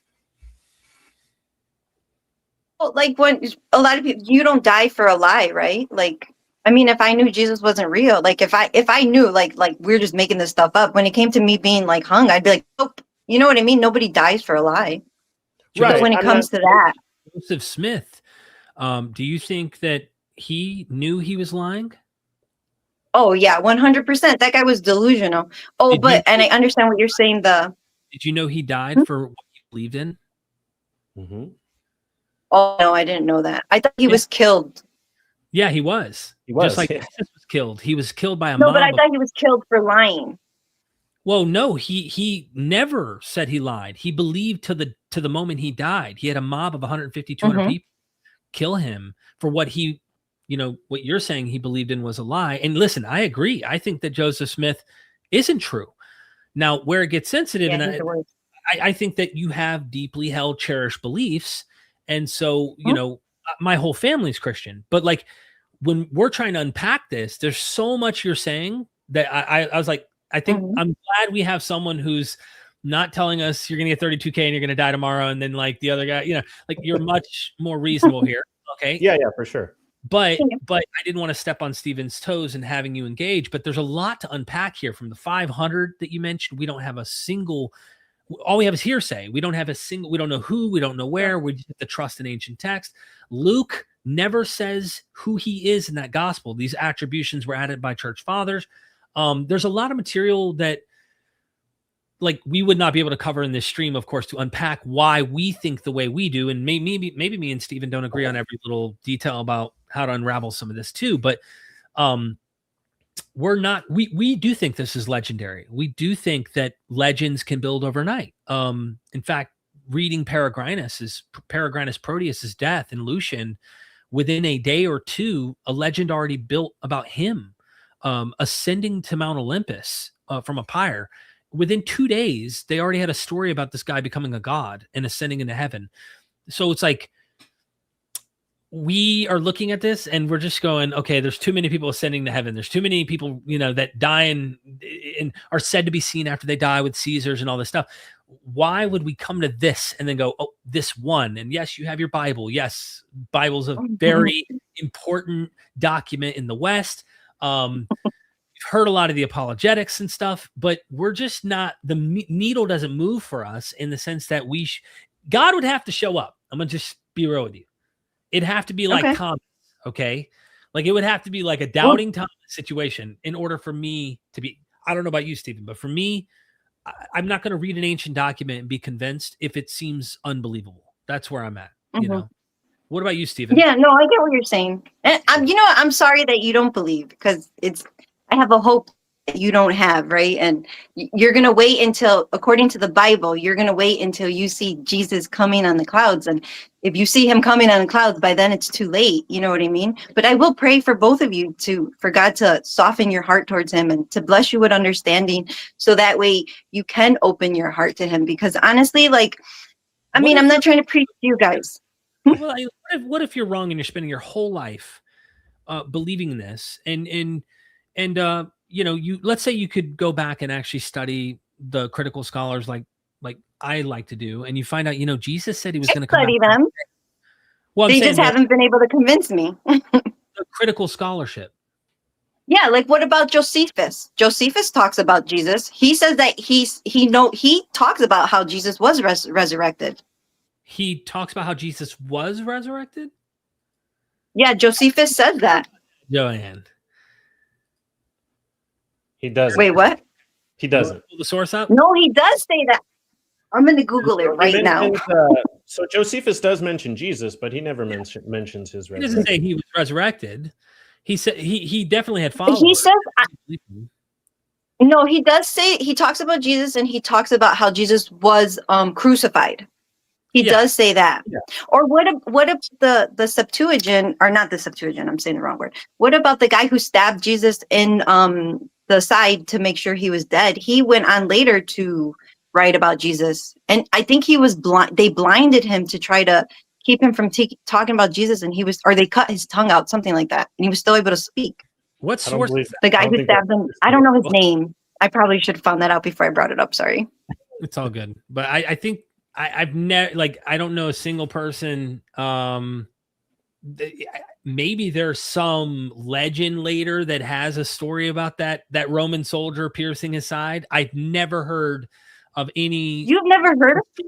But no, you didn't hear about the guy. Okay, you got to Google that. Yeah, I've never heard of an actual historian taking any source from a Roman soldier piercing his side as authentic or anything like that. So I wouldn't be shocked if 400 years, 500 years later, but that's legend. You know what I mean? And legends build all religions, and the Christians are really infamous for it, with the martyrdom stories that are legendary, all sorts of stuff. So I again, even a decade would be enough time for me to go, holy smokes, we have a whole system of theology developed. We have a whole, it doesn't take much time for religions to get off the ground and produce mythology like we witnessed in the 1820s to 30s with Joseph Smith. He created an entire system of theology, and people believed it. And in fact, there's a massive church in the United States right now that believes in it, and didn't take any time. And that's unfortunate. Dead for them to believe it either. Yeah, and I think that's if those people. Sorry. Go ahead. No, you're fine. Go ahead. Thank you. I think that if those people who are following Joseph Smith, I don't know if you've ever encountered the Mormons, the Latter-day Saints, they push you away from the Bible. They will literally be like, read our Bible, and they won't tell you to read their Bible. And the Bible is very clear. You don't add or take from it. So if those people who follow Joseph Smith actually read their Bible, they would understand that he's a false prophet, and he has all the signs. I mean, the fact that he's a pedophile, that's like a red, like you should not like little kids. That's gross. Yeah, we agree. Okay, we found some real. Oh, good. I'm glad. It's nice to meet people who are not pedophiles. Real quick, just so we're on the same page, 4th, 5th century, there was a legend that they named the Roman soldier Longinus, which likely is from a Greek word launch or lance. Legends in the Acta Pilati, part of the apocryphal Gospel of Nicodemus, describe his conversion, not his authorship. So he just converted according to legend, but we don't have any accounts by him. And then the Josephus quote that I was trying to pull up says, now there was about this time Jesus, a wise man, if it be lawful to call him a man. This is why scholars are questioning if this was really even Josephus. They think that Christians might have interpolated this whole passage, or at least partially fudged with the text, because it might not have been originally nice what Josephus might have said about Jesus. For he was a doer of wonderful works, a teacher of such men as received the truth with pleasure. This is why scholars think Josephus didn't write it. He drew over to him both many of the Jews and many of the Gentiles. He was the Christ. And when Pilate, at the suggestion of the principal men amongst us, had condemned him to the cross, those that loved him at first did not forsake him, for he appeared to them alive again the third day. This is the belief that Christians had. As the divine prophets had foretold these and 10,000 other wonderful things concerning him, and the tribe of Christians so named from him are not extinct at this time or at this day. So there is the indication that he is believed to have resurrected in Josephus. But as scholar, like in the critical scholarship, that's why I was bringing that up earlier, is they'll point out that this is either partially interpolated or in whole interpolated. And there's some who try to say most of it's authentic, but it's just relaying what Christians believed with a few things changed to give it a lightened tone. But Josephus himself wasn't a Christian. And that's where it's interesting. So I don't know why he would believe he really rose from the dead, or write he rose from the dead, if he didn't believe. If he didn't believe, which I don't think he did, he's just saying... He was a journalist, wasn't he? Historian. Huh? I'm sorry. He was a historian. He was a historian. Yeah. Yeah. I guess they didn't have media back then. I was going to say something, and I cut Stephen off there. Oh, no, you're fine. Sorry. Yeah, so I guess my question... Oh, thanks. Yeah, my question would come down. Look, even if Josephus did say that it was reported that Jesus resurrected from the dead, again, Josephus was writing decades after Jesus, right? And so my consistent question here has been taking the Gospels, taking what Josephus has said, how can we rule out sociological factors, psychological factors? How can we rule out legend? How can we rule out myth? How can we rule out the disciples believing what they believed on bad evidence and poor reasons? And that's even assuming that what we have are the eyewitness accounts, which is a big assumption. It's not something that I would normally grant, but even if I granted that, right, how can we know that that what we have in the Gospels is historically reliable? Because eyewitness testimony even won't get you that far. As you already conceded, right? We have eyewitness testimony to Mormonism, and yet we don't believe that for other reasons, right? So how do we know that what we have in the Gospels are not legendized accounts? I mean, honestly, I don't really know how to answer that question, because I mean, you don't have eyewitnesses for George Washington. You don't have eyewitnesses for any people of history. But like when it comes to Jesus, everybody is so like, no, I want to know every single detail about it, right? It's like, but you don't, like, you see the ball of you see the ball of gas in the sky. You don't know every detail about it, but you accept it, right? Like you accept that it heats the planet. Like, I guess that's just what faith is. And I mean, if I may, I guess you guys just don't have faith. Yeah, if I may, though, you said that we don't have eyewitnesses other than Jesus. You said in that, and Stephen was just pointing out, even with Mormonism, we do have eyewitnesses who claim that they saw these miraculous things, the golden plates, whatever. But there are ancient eyewitness accounts that testify to, like, a guy dies in a fuller shop, and they close up shop to go find the family. When they come back, the body's missing, and then people saw him on a road down the road, that he resurrects. He comes back from the dead. Aristeas of Proconesus is his name. There's a book if you're really interested in here. I mean, if you're interested, it sounds like you want us to jump to your side. But hear me out. Of course I would. I would love to see you guys in heaven. You know what I mean? Because that's where I'm going. So Look, no, but I think me and Stephen would both. Will you tell me that guy's? Will you tell me that guy's name and the books, and I'll read it. And the next time you guys are live, I'll call in and we can get into it. I'll have to find the book here. Go ahead, Stephen. Oh, I mean, I think you kind of hit the nail on the head of what the point of your position is. You said, it comes down to faith, and again, that's largely what it came down to when I was a Christian. I mean, I dabbled in apologetics and tried to argue for the resurrection of Christ on historical grounds, but at the end of the day, it was a faith position. So, I mean, I appreciate you for your honesty, but I think if at the end of the day, it comes down to faith, then we don't really have any type of concrete historical indicator one way or another, right? You're saying that the evidence is in a sense ambiguous, so we just need to have faith, right? I mean, do I represent your position correctly?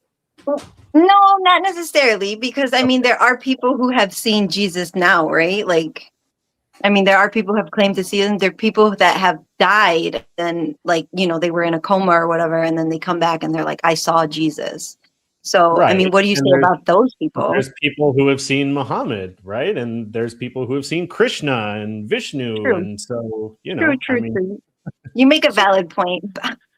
Here's the book. What is it called? I can't see. It's called Resurrection and Reception in Early Christianity. If you just look up the author, Richard C. Miller, you'll find it. It's a Rutledge. It's Resurrection and Reception in Early Christianity. And if you email me, I can get you these sources easier. There's another one called Mythologizing Jesus.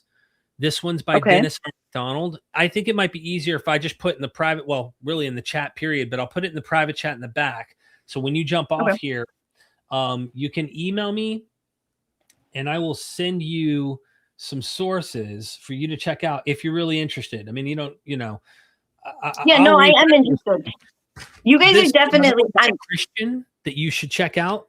This is a Christian scholar, Delcy Allison Jr., and he talks about the legendary material and the historical Jesus, but points out the Gospels are very legendary and yet still believes. So it's not either or. There are a lot of Christian scholars who may not fit the box of what many Christians demand people fit, but they have come to these reasoned conclusions through deep research and deep meditation over decades and most of their life. And they've said, hey, if I'm being honest, these texts are literary in nature. They're not bona fide history. The other thing you said earlier was that these are histories.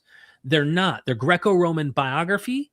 And by the way, in Greco-Roman biography, that bios genre isn't always historical. Plutarch wrote about a guy named Homer who wrote the Homeric epics from the Iliad and the Odyssey. Scholars don't think Homer even existed, but nonetheless, the ancient world believed there was a poet named Homer that wrote, those texts. He wrote a life about a guy who didn't even exist. So in Greco-Roman bios, the same bios we find in the Gospels. So I'm not saying Jesus didn't exist. I'm simply saying that that genre, what we find the Gospels in, allows for flexibility between historical and even fictional people. And even in historical people's writings, they wrote fictionally. They wrote legend. Even the great historian Thucydides, who actually wrote history and not a bios, he would say stuff like, if they didn't have, he inserted quotes into people's mouths that he didn't have the evidence of. And he would say, well, on this occasion, I suspect that this is what he would say. That's like me saying, if you, let's say you and me were friends, or maybe we weren't friends, maybe I heard about you and you passed away and I'm writing a story and I say, Joanna said this. And later on, I'm like, how did you find that? Well, I suspect because Joanna was a nice person, she probably said these words and inserted those in your mouth. You like, I'm making up something that you never really said. And definitely not nice. She said, you foolish. And yeah, anyway. Okay. So, Stephen? No, I mean, I thanks for the discussion, Joanne. You've been, is it Joanne or Joanna? It's Joanne, but everybody, I say my name's Joanne. They're like, "Oh, hi, Joanna." It's fine. Yeah, like I just told They you. just add it. Yeah, No, Joanna, but I whatever. appreciate you. I appreciate you being very amicable and being very agreeable. We appreciate the discussion, and I had a good time talking to you. So thank you so much. Yeah. I had a good time talking to you guys too. I am a Christian woman. That's one of our traits is agreeableness. So Well, you should know that. We've seen some that are not so agreeable, so we thank you for being agreeable. Oh, thank you. Well, I try to be true to Jesus, you know what I mean? But I'm going to read those books. Thank you for that information. I just love learning as much as I can. However, you guys will never separate me from Jesus. That's my God. I belong to him and he belongs to me. You're welcome to believe whatever you want. We're just using our brains and having mental conversations and enjoying critical thought and all that. So feel free to call back. If I love it. Have a good day, guys. Nice talking to you. Nice to meet you, Joanne. Bye. Awesome. We have to unpack that just a moment before we get to our next caller. And then after that caller, we're going to wrap things up because I really had a blast today. This has been a lot of fun, even with the wild stuff that's been going on, Stephen. I hope you have as well, man. Oh yeah. I love these discussions when they're discussions, right? And they're not people just threatening us. No, I love people like Joanne are the best, right? Because she can sit down and have a conversation, not start shouting, and not start getting petulant. And look, I think even though, we're not going to change anybody's mind with this, but I think we got down to the bedrock of her belief. And she said, it's just faith. It's just faith. And so, it makes sense because that's usually what it is. Bingo. I'm just plugging you shamelessly. Everybody go subscribe. JMM Verta, 1 second in the back. We're going to hit these super chats. Then we'll get to you in just a second here. Or JMM, you've been waiting a long time. I appreciate that. I apologize for the wait. Your patience is godly. You might convert me just based on your patience here. Okay, Derek, I admit your guest is delusional, not Stephen. Okay. Thank you for the super chat. Gnosis 83 in the house. The Abrahamic eschatology has been motivation of wars for centuries. This is why I left. People are blinded by the dogma and refuse to see the truth. Yep. Thank you so much for that super chat, Gnosis. That is and truth. Then real Daniel Khan. I think it's Daniel Khan. Yeah, it's interesting that Christians can believe in Jesus, but not Joseph Smith. Paul had no evidence he spoke to Jesus. That's another interesting kind of distance.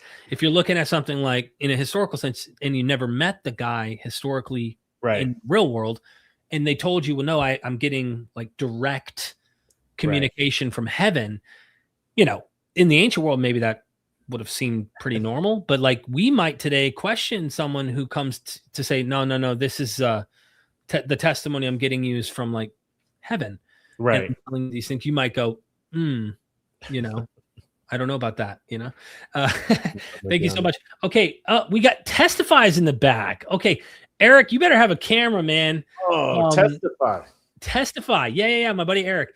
I know. First, we have one in front of Testify. We're going to get Verta, and then hopefully we can stick around for Testify. Are you cool with that? Yeah, I'm good. Okay. With that being said, because I don't need a million people popping into the live stream like last minute and all that kind of stuff, because that happens every stream. People pop in and they didn't hear me just say this.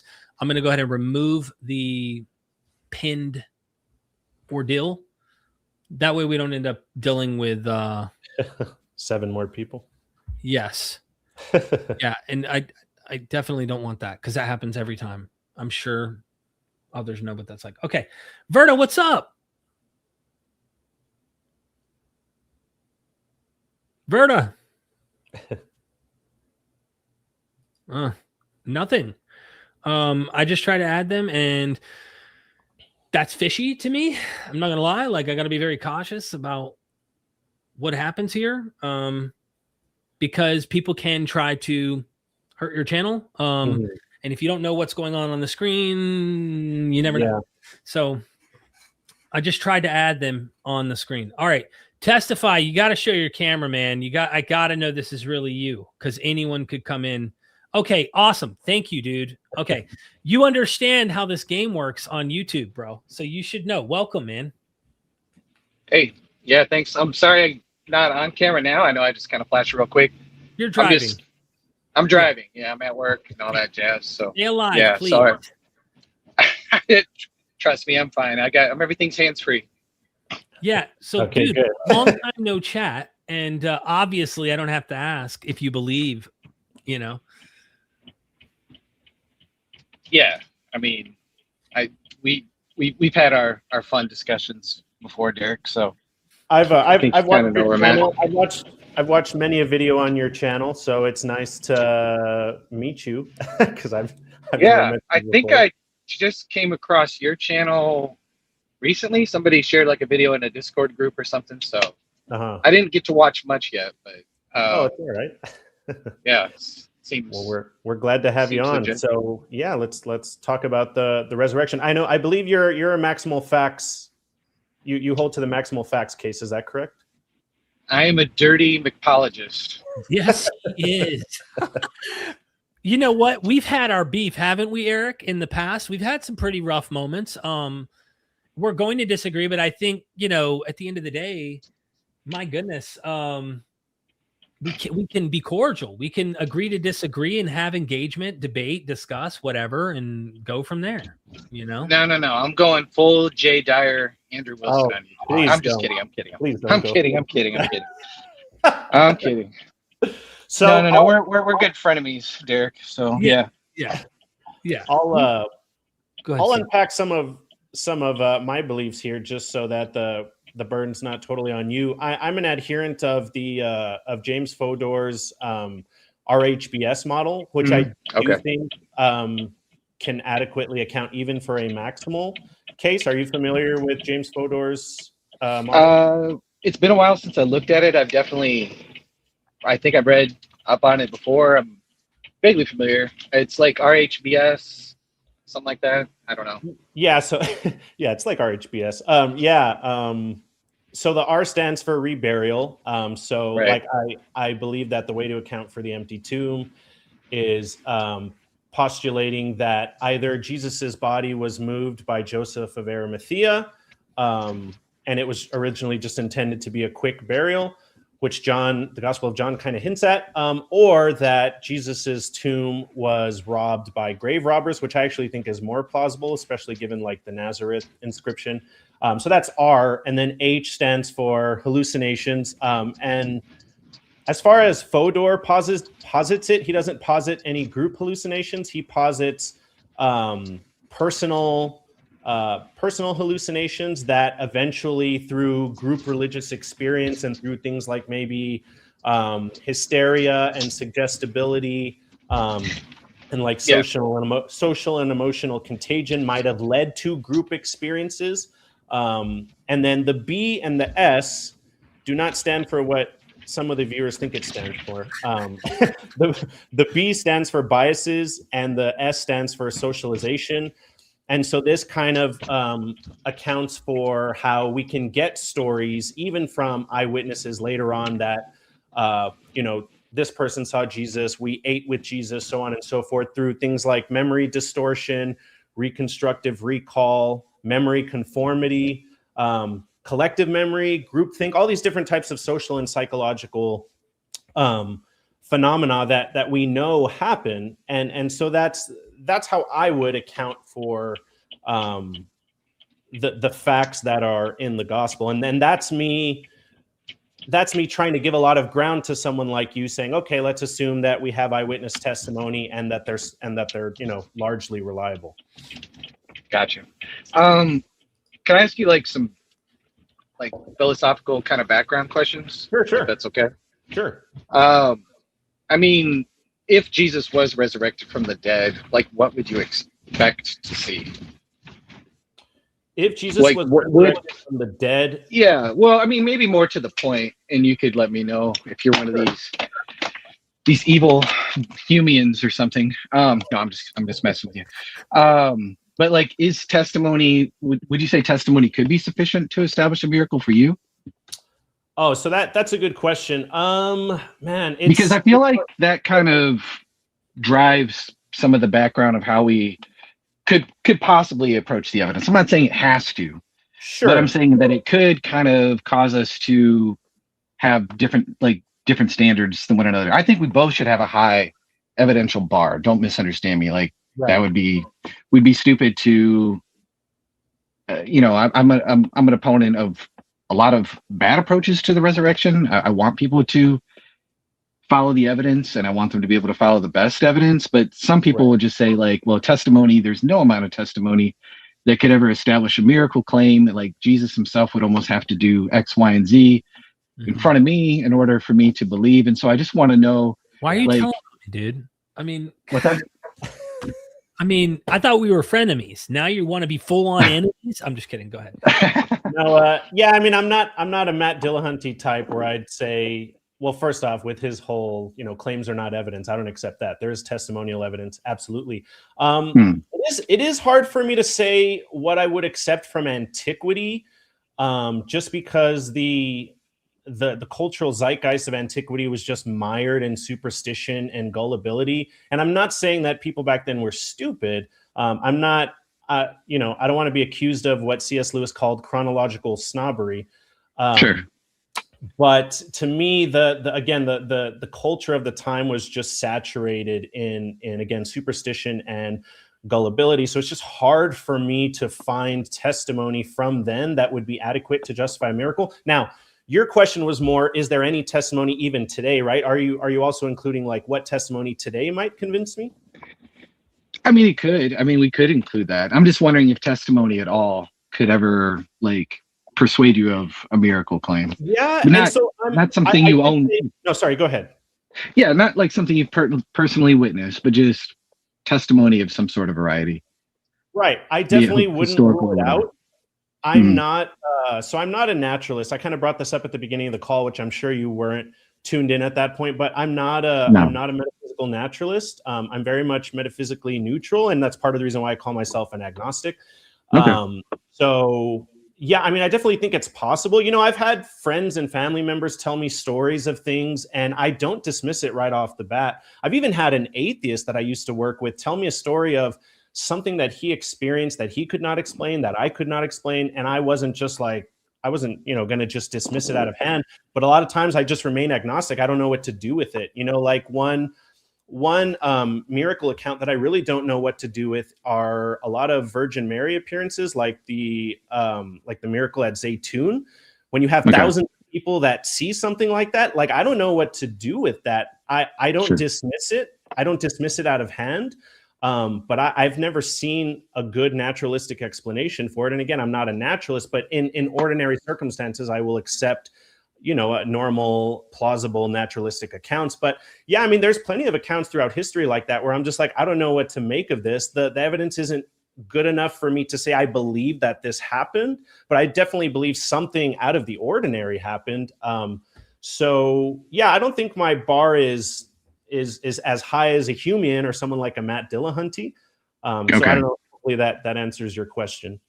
Yeah, no, it does. That's fair. I appreciate that. Yeah, I looked at Zaytun too. I don't necessarily know what to do with it. I'm not like as persuaded by it as like others at all.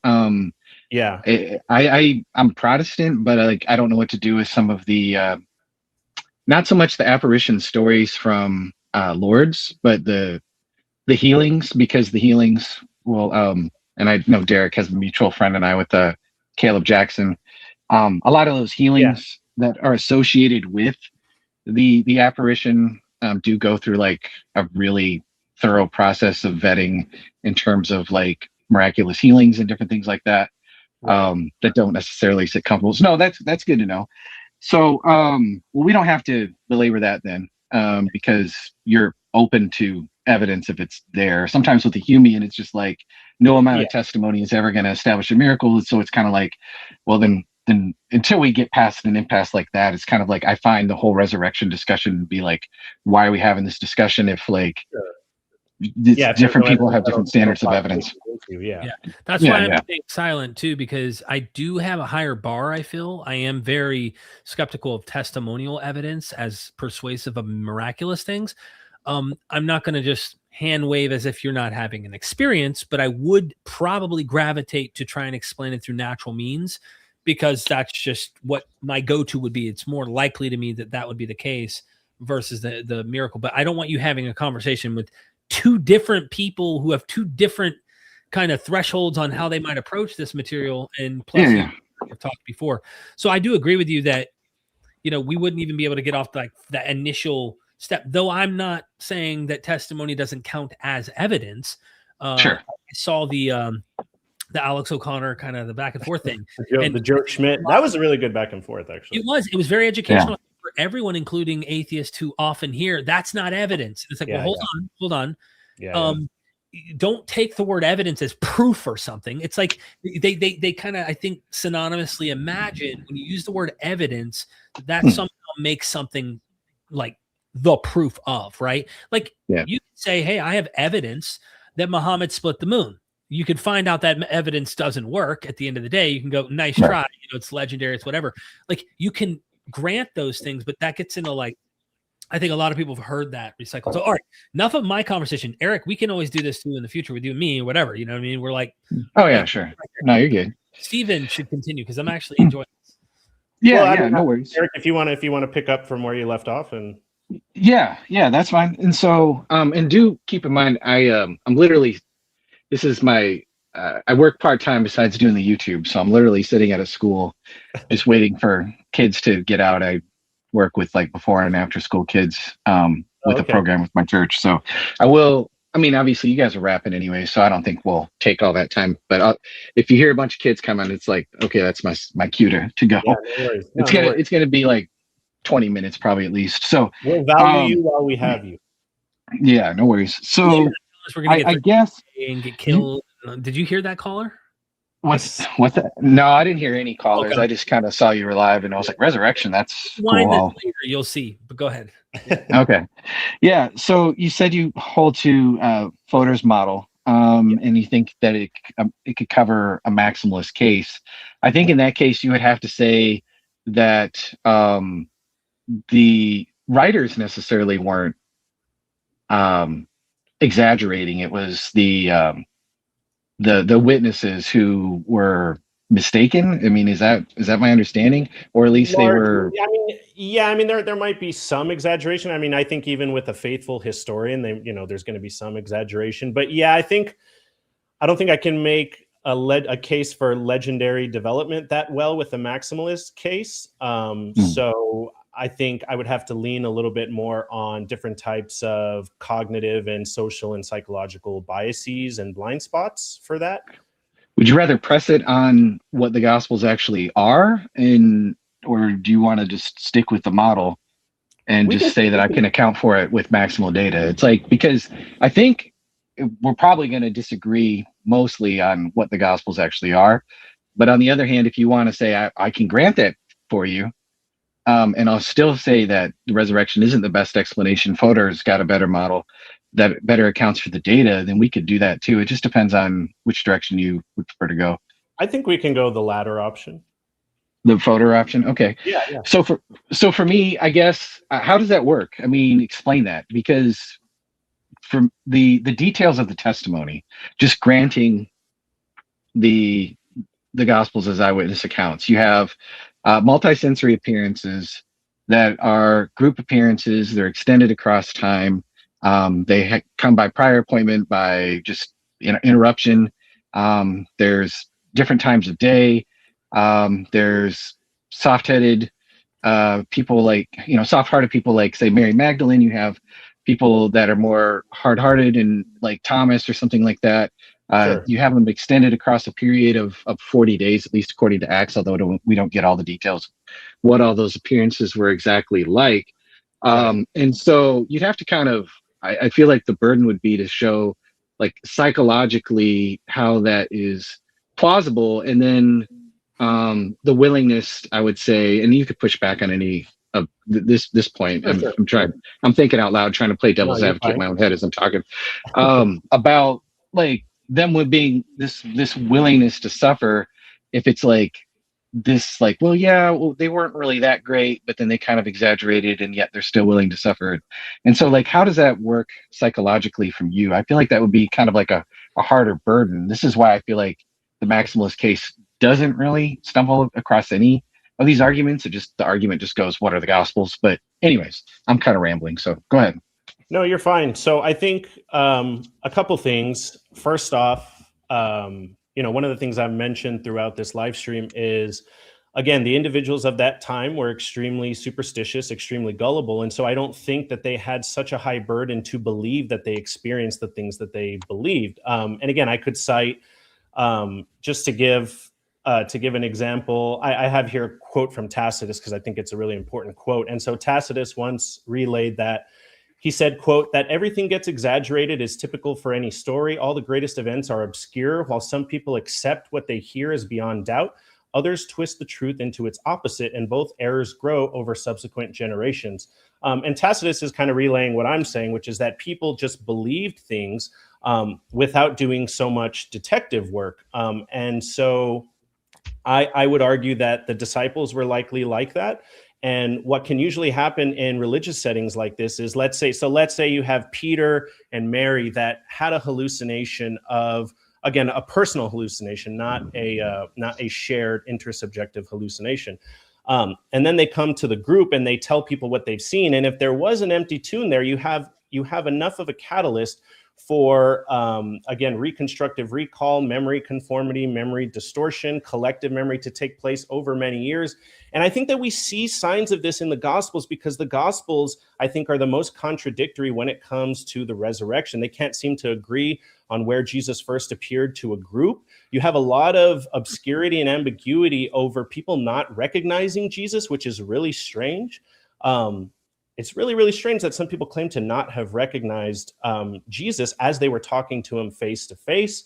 And again, you have some people doubting. Why were some people doubting? Again, that just opens up the door for me to this obscurity and this ambiguity. And so, did the disciples fall subject to social and emotional contagion just from two people having a hallucination? It's definitely possible. I think that we've seen religious movements get started with things like that.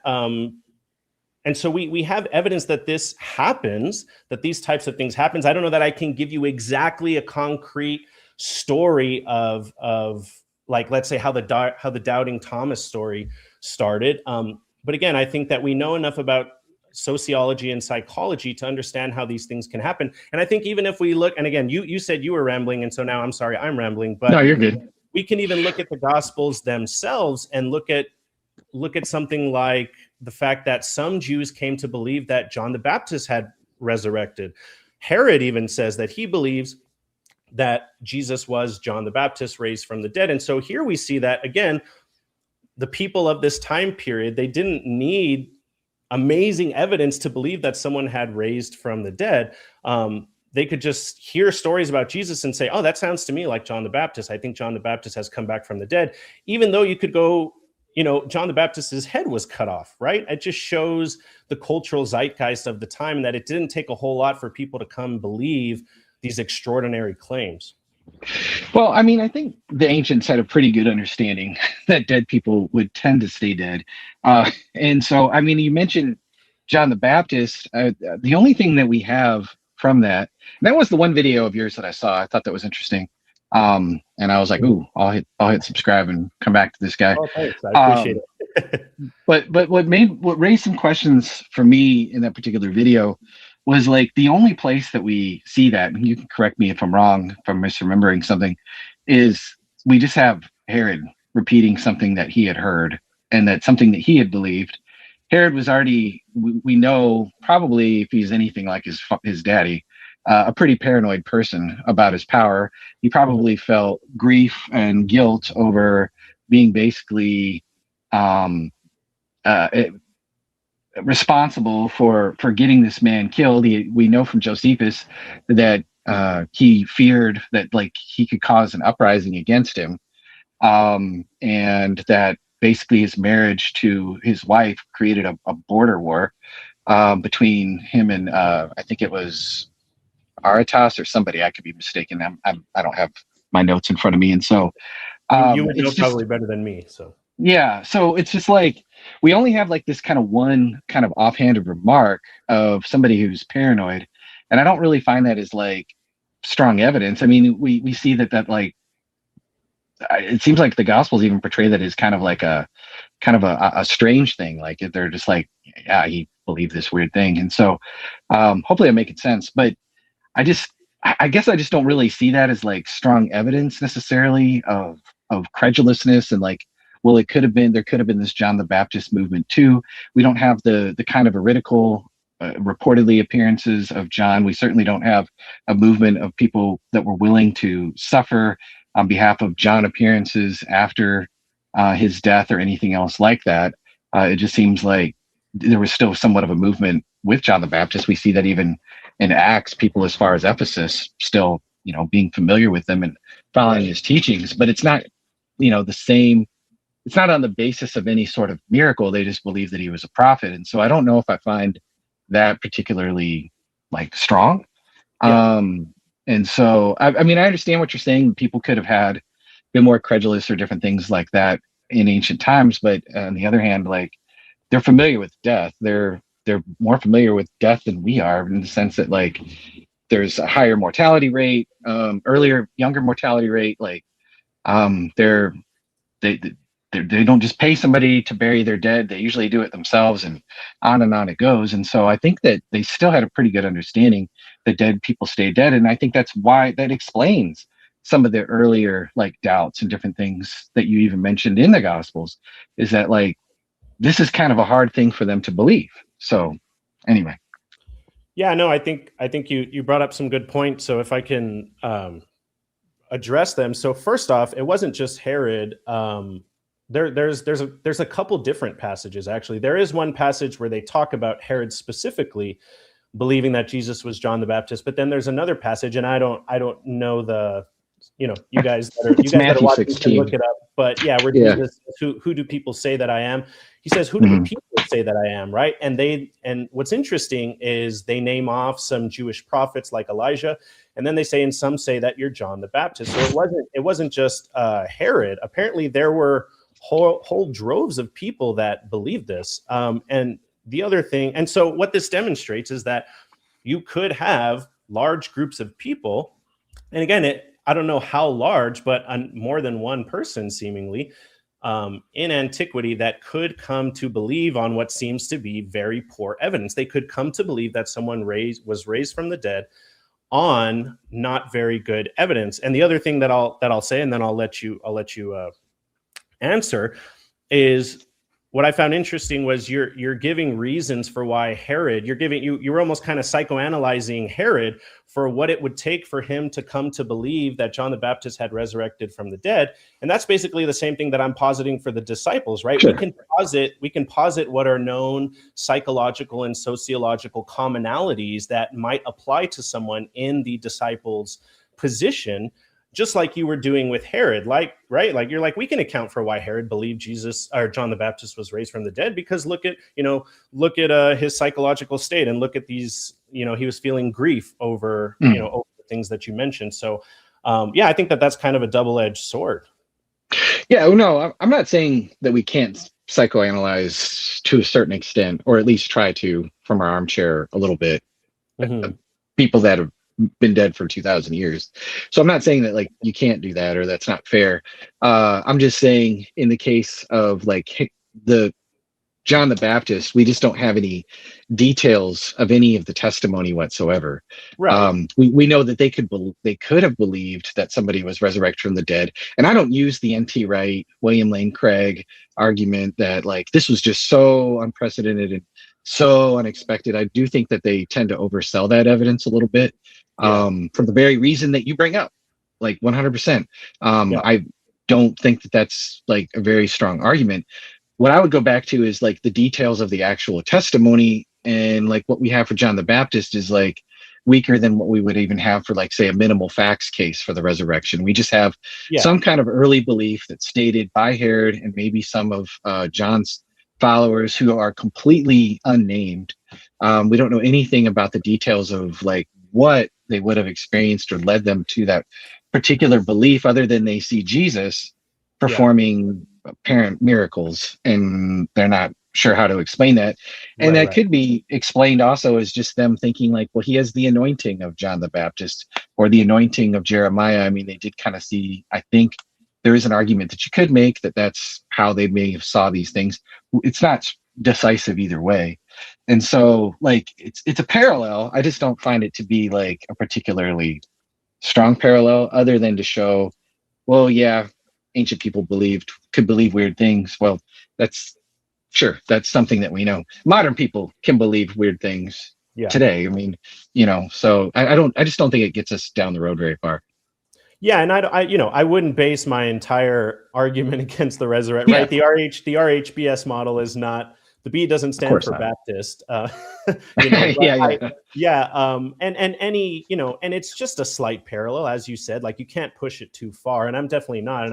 And what you said is correct. Like, the gospel accounts give us way more insight into what led to the belief, or what could have possibly led to the belief in Jesus's resurrection, that we don't have for John the Baptist. So I agree with you there. We can only push the analogy so far, but I do think that it adds to our background knowledge significantly, because it demonstrates to us that it was extremely plausible for first century Jews to believe that someone had resurrected from the dead based on not the best evidence, especially because, again, John the Baptist did not have an empty tomb like Jesus, as far as we know, so it's just, I think it adds to our background knowledge, and it's part of a cumulative case.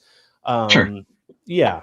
I would agree that the prior can you still hear me? My headphones. Okay. All right. Yeah, every now and then they're acting like they're turning off, but they're not. I don't know what the deal is. Anyways, I think that the prior probability of any kind of miracle, initially is going to be low, because people are often mistaken because of credulousness, because people tend to lie about these things or whatever. Mm-hmm. And so what we have to do is we just have to go to specifics to the details of the testimony. And so what I would probably go back to is if I just use, say, John's gospel or Luke's gospel, I would say those kind of details that are in there, we could throw out the other two gospels just for like the sake of argument. Not that I would, but like the kind of details that are in there are the kind of details, at least some, would be very difficult to be mistaken about. And I'm going to say that Luke was actually a traveling companion of Paul, that he actually was in Jerusalem in Acts chapter 21, where it says all the elders were present, which I would presume is referring to apostles, which would also include James, is mentioned by name there. And then, of course, you have John, who specifically claims to be an eyewitness, apparently would have been present at the whole appearance to, say, somebody like Thomas, or the seashore appearance. I know Derek's mind is going, no, none of that happened. Well, I'm not going to rudely interrupt. So that's legendary. The 153 is symbolic. No, I'm just kidding. But anyways, and so like I would say, like you'd have to sit that. That's like a really weird social contagion. If John is a witness, then he has to be embellishing like those details at that point. Do you understand what I'm saying? Like I feel like if you put John in there, and even Luke, because of just who Paul was associated with, it's like some of those details are difficult. Yeah, sure. There's the road to Emmaus. Cleopas, they don't recognize him at first. I don't know. Is Jesus doing some sort of like weird lesson at that point? Like what's going on? But then there's other appearances where it's less likely to be mistaken. If he's talking to Peter, and has access to Peter and all this other stuff, then they're able to pick up this testimony and report it as best they know it. Right.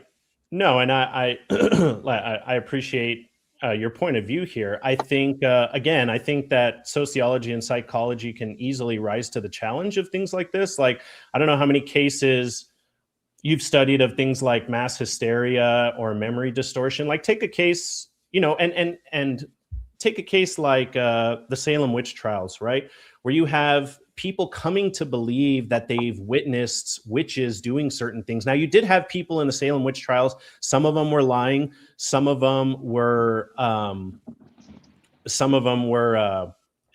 what's the word I'm looking for? They were like legendizing what they saw and exaggerating. But you have some people who genuinely believe that they observed witches doing certain things, and even in groups. And so we know from social psychology that these types of things can happen, where people's memories are implanted and people's memories are distorted, even in groups. And sometimes it can start with just a small spark. And again, it could have started with as small of a spark as Peter having some type of hallucination, and let's say Mary, and then there being an empty tomb, and that being more than enough of a catalyst for groupthink and collective memory to start kind of taking on a life of its own. And again, you're talking about the disciples who, after Jesus was crucified, they were likely hysterical. They were likely sleep deprived. They were incredibly grief stricken, right? A lot of the stuff that you might have attributed to King Herod. And so we've seen that in these types of religious movements, these types of things can happen where memories are distorted, collective memories are formed, where people start to say, oh no, I did see Jesus. No, I did. Yeah. And we ate with him. And that might seem silly. Like, why would somebody come to believe that if they didn't actually, like, if they weren't actually there? But again, we've seen cases where that has happened throughout history. We've seen documented cases with different religions, with different phenomena, again, like Salem witch trials, UFOs. I mean, there's a lot of documentation on what people experience when they think they've been abducted by aliens and by UFOs. And again, you have groups of people, and they've also done studies regarding the whether or not people that are abducted by aliens, whether or not they are they have a higher incidence of mental illness, and they don't. A lot of times these are very rational people that believe that they've experienced some type of alien abduction. And again, a lot of times it comes down to social and psychological issues and memory distortion and groupthink and emotional contagion. And so I think that, again, I think that social and psychology, or I think that sociology and psychology can rise to the challenge. And again, and this is with me granting you a maximal facts case, right? I actually don't think the maximal facts, I don't think what you take to be facts in the maximal sense, I don't take those to be facts, but I do think that even granting you that, again, that the sciences of sociology and psychology can raise to the threshold that we're looking for here. I think what I'll let you do is because I'm going to have to run soon, and I know you're probably going to have to run soon, so I'll let you have the last word. Yeah. Yeah. You know this. Yeah, no worries. Well, I appreciate you letting me come up, Derek, and get to talk. Good to meet you, man. Yeah, I would say I just have a hard time seeing it, because I mean, if John is a witness, we'll just stick with John for this last kind of whatever rebuttal or whatever. Sure. If John is a witness, this is 8 days later.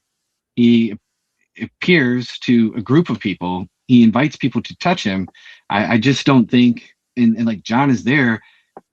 I don't know. Like when I look at like eyewitness testimony being something that's unreliable, even listening to like lawyers and courtroom kind of scenarios, different things like that, they talk about eyewitness testimony being unreliable in situations where there's like it's a brief, confusing episode, where there's danger present, where there's cross-racial identification.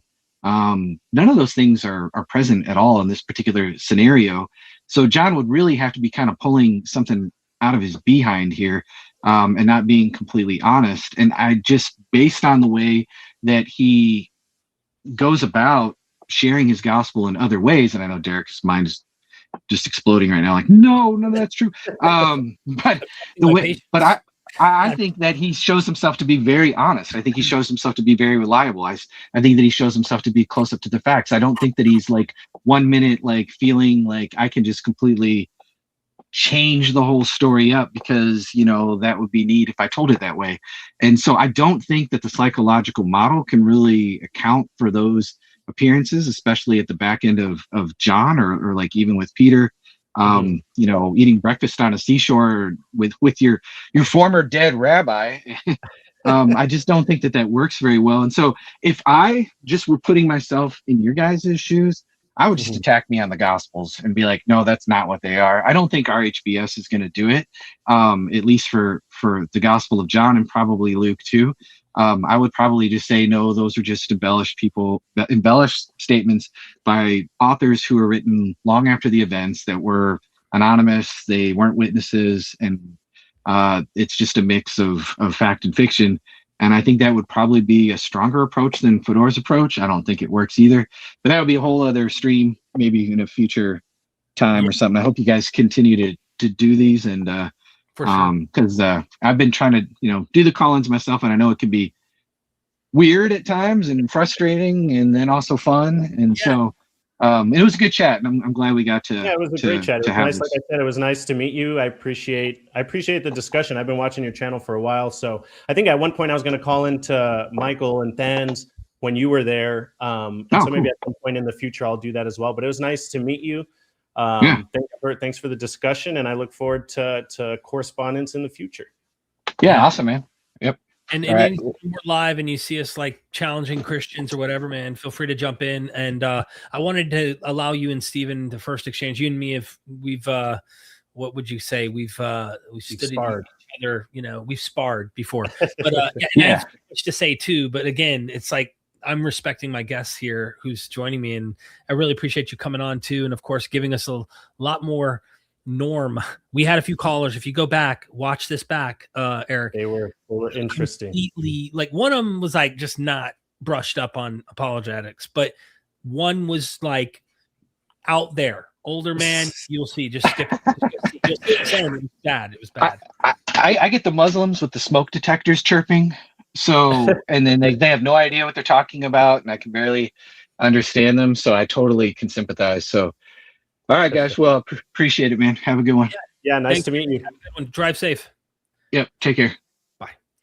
So Derek, I don't want to just run after that, but I got to go pick up my girls from school in like a minute or two. So I'm sorry. Really? To put want to rush through here? Yeah, I was. Because I don't want to like leave anybody hanging. I know you want to like unpack that, and I do too. Get it. But yeah, I gotta run. Go ahead, just go. I don't want you losing your mind. I'll handle this. Yeah, seriously. No, I appreciate it, man. I had a good time. The last one was the best. Obviously, I testify as a good dude. So thanks, man. Thank you so much for having me on. I look forward to doing this again in the future. And thanks, man. Absolutely. I'll handle the super chats. And again, let's do this again. All right, man. Thank you so much. Everybody go subscribe. And yeah, thank you so much, Stephen. Have a good one. All right, man. See ya. All right. Bye. All right. So much to unpack there, but maybe we'll just have Eric come back. And again, we're starting from completely different positions on how to approach the textual material. And that does determine, and I think Eric would agree with me, that would absolutely determine how you're going to assess what you're reading. So it's not even just like when they were written, but what are the Gospels? Roman, Greco-Roman biography. Usually that gets brought up, and usually people on the internet have no clue what that entails. And when you go read Plutarch, when you go read actual people who write biographies, you'll find out of historical people, they are writing a lot of legend into the lives of the people that they're writing about. And so there's not like a one standard or bios must follow all of these exact things like Xerox copy. And they did this for fictional people as well, which we brought up before, which Homer's an example. They wrote the lives of, I can't remember, there's a couple different ones Plutarch wrote about of people who didn't even exist. So it's just how we're approaching this material. And again, I think if you mix both the cognitive sciences and whatnot and the legendary fictive nature of ancient literary cultic materials, you have a great combination that I think makes really good sense as to what goes on. That's not even factoring in the apocalyptic expectations of the soon end that they were hoping for. And of course, the fervor that comes with that. And when it doesn't happen, then you have cognitive dissonance, getting into the social psychological. Anyway, Valena says, and thank you, Valena, for the super chat. Repeating my point, Bible is historical and mythological, both. The main thing, it's a strong moral compass. Well, it depends on what you're reading. If you're reading something in maybe like a wisdom saying or something, sure. If you're reading on owning individuals, there's precedence for some ugly things you can find in the Bible. Okay. This is a big issue. People use the Bible for what they want, and good people use the Bible for good things. And people who are clearly looking to find justifiable reasons to do bad will find ancient, and yes, the texts do display bad things, right? So you get this with every ancient document. I mean, you'd have to just judge the ancient world overall, because that's just how the ancient world was. Pretty cruel when you go back. So I would just want to say it's a strong compass, moral compass for people who are going in whatever direction. People use ancient literature, and sometimes ancient literature can feed hate, can feed bad ideas. And people who believe the Bible so strongly, let's say, might have an interpretation of it that leads them to even deeper, darker, bad ideas. And then they have to double down because the Bible says so in their minds. More progressive thinkers will reinterpret the Bible to fit their moral compass today. And so they'll just die on the hill of that's not what the Bible means, or that's your interpretation. But my interpretation is it's nice and pretty and loving and all that good stuff. So this gets into another thing that's kind of subjective, is how we interpret material. And that's why I do like historical critical scholarship, because it does try to use rigorous methodology to understand what the ancient text probably meant in its original context. I really enjoy it for that. William Arons, good to see you here. It's been a minute. Thank you for that $20 super chat. I really appreciate it. My belief comes from belonging to a church that believes that it has been a reestablishment of the original Christian church, a hierarchy with an apostolic office at the top. My religion is tied to these human intermediaries. So I guess that would just be kind of like believing in a church traditional, apostolic continuity. I trust the authority and the community of the church in which I'm involved in. And, a lot of people do. And then some people don't, right? Some people end up going, they hurt me, they harm me. Or they go down a path of realizing that maybe they're not convinced of the arguments or whatever. The way I tend to look at it is this. I'm not going to tell you what to believe, what not to believe. I respect everybody's decision to hold to faith, however that works, as long as it's helping and it's not harming you or others. That's really what I would say at the end of the day. Is it seems to be working for you, William. Keep at it. And the funny thing is William, you've been watching me. You know how critical I can get. You've been watching what I do on this channel. And yes, I also jab my own personal positions on things but I do try to bring scholarship on and allow you to hear what I have to say, but also to make up your own mind based on the scholars we do interview. And I do appreciate you giving me your thoughts. I don't think I need to share what mine are. You already know I'm very skeptical, and I don't see how that would be overcome other than a profound, unbelievable, miraculous situation in my life. Okay. Keeping it real. At least I have a threshold that you can meet and God could potentially meet if God existed, according to these texts. William Arns is back again with another 10. Thank you. What I realize is that the new apostolic church, similar to other Christian movements that began in the 19th century, could be seen as a template for how the early church formed from a core of beliefs. Interesting.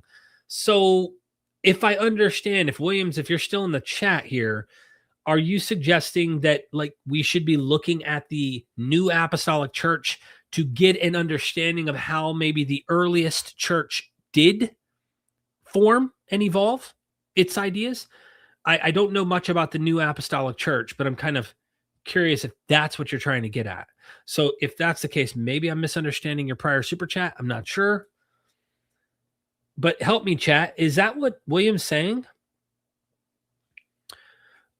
That pretty much you could look at the new apostolic church. He thinks that might reflect a better understanding of how we can understand the origins of the church we find, or he believes the church we find in the New Testament.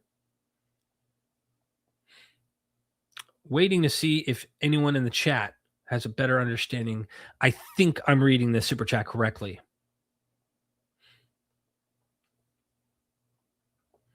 Unless everybody wants to debate each other. Or my delay, it takes a minute for people in the chat to see it. Which may be the case. Nobody yet. Nobody yet. I'm looking to you, chat. I'm looking to you. Greco-Roman biographies in antiquity covered a subject's entire life, not just the last 3 years, as the Gospels do. That's why Dennis MacDonald thinks the Gospel of Matthew is a bios.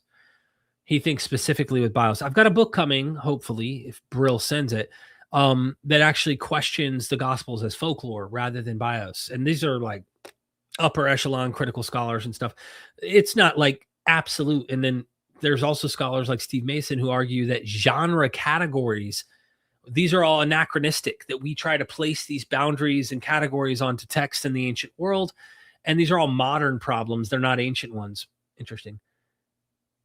Okay. Let me see. You guys, I'm looking to see. I can't understand the question Billy said. The quick and easy answer. Derek, say it again. Super chat's here on the screen. There was no early church that's post 70 shit was about to hit the fan. No time for church hierarchy. Yeah, I'm just trying to understand what William's point was in this super chat is all. That was my main concern, was trying to understand that. Okay. I guess we're gonna move to the next William super chat. William, again, thank you so much. He says that later became a church established around a strong core of leaders whose apostolic doctrine codified those beliefs and built up an institution. So I think with that combined, all three super chats, I think William is trying to make an argument that you just need to look to another modern Christian movement, and you get a kind of another heuristic example, even though it's separated by 1900 years, on what he imagines the early church's development, its evolution, the hierarchy and all of that takes place. You can just look at other movements, even within Christian history, to kind of look at it and go, hey, look at how they developed. I don't know. I haven't looked closely. Like, do they have visionary experiences? Are they going through like claiming all sorts of miraculous stuff? Like what's group appearances and visions and stuff? Like what's going on with the new apostolic church? I'm curious to know if that has any overlap.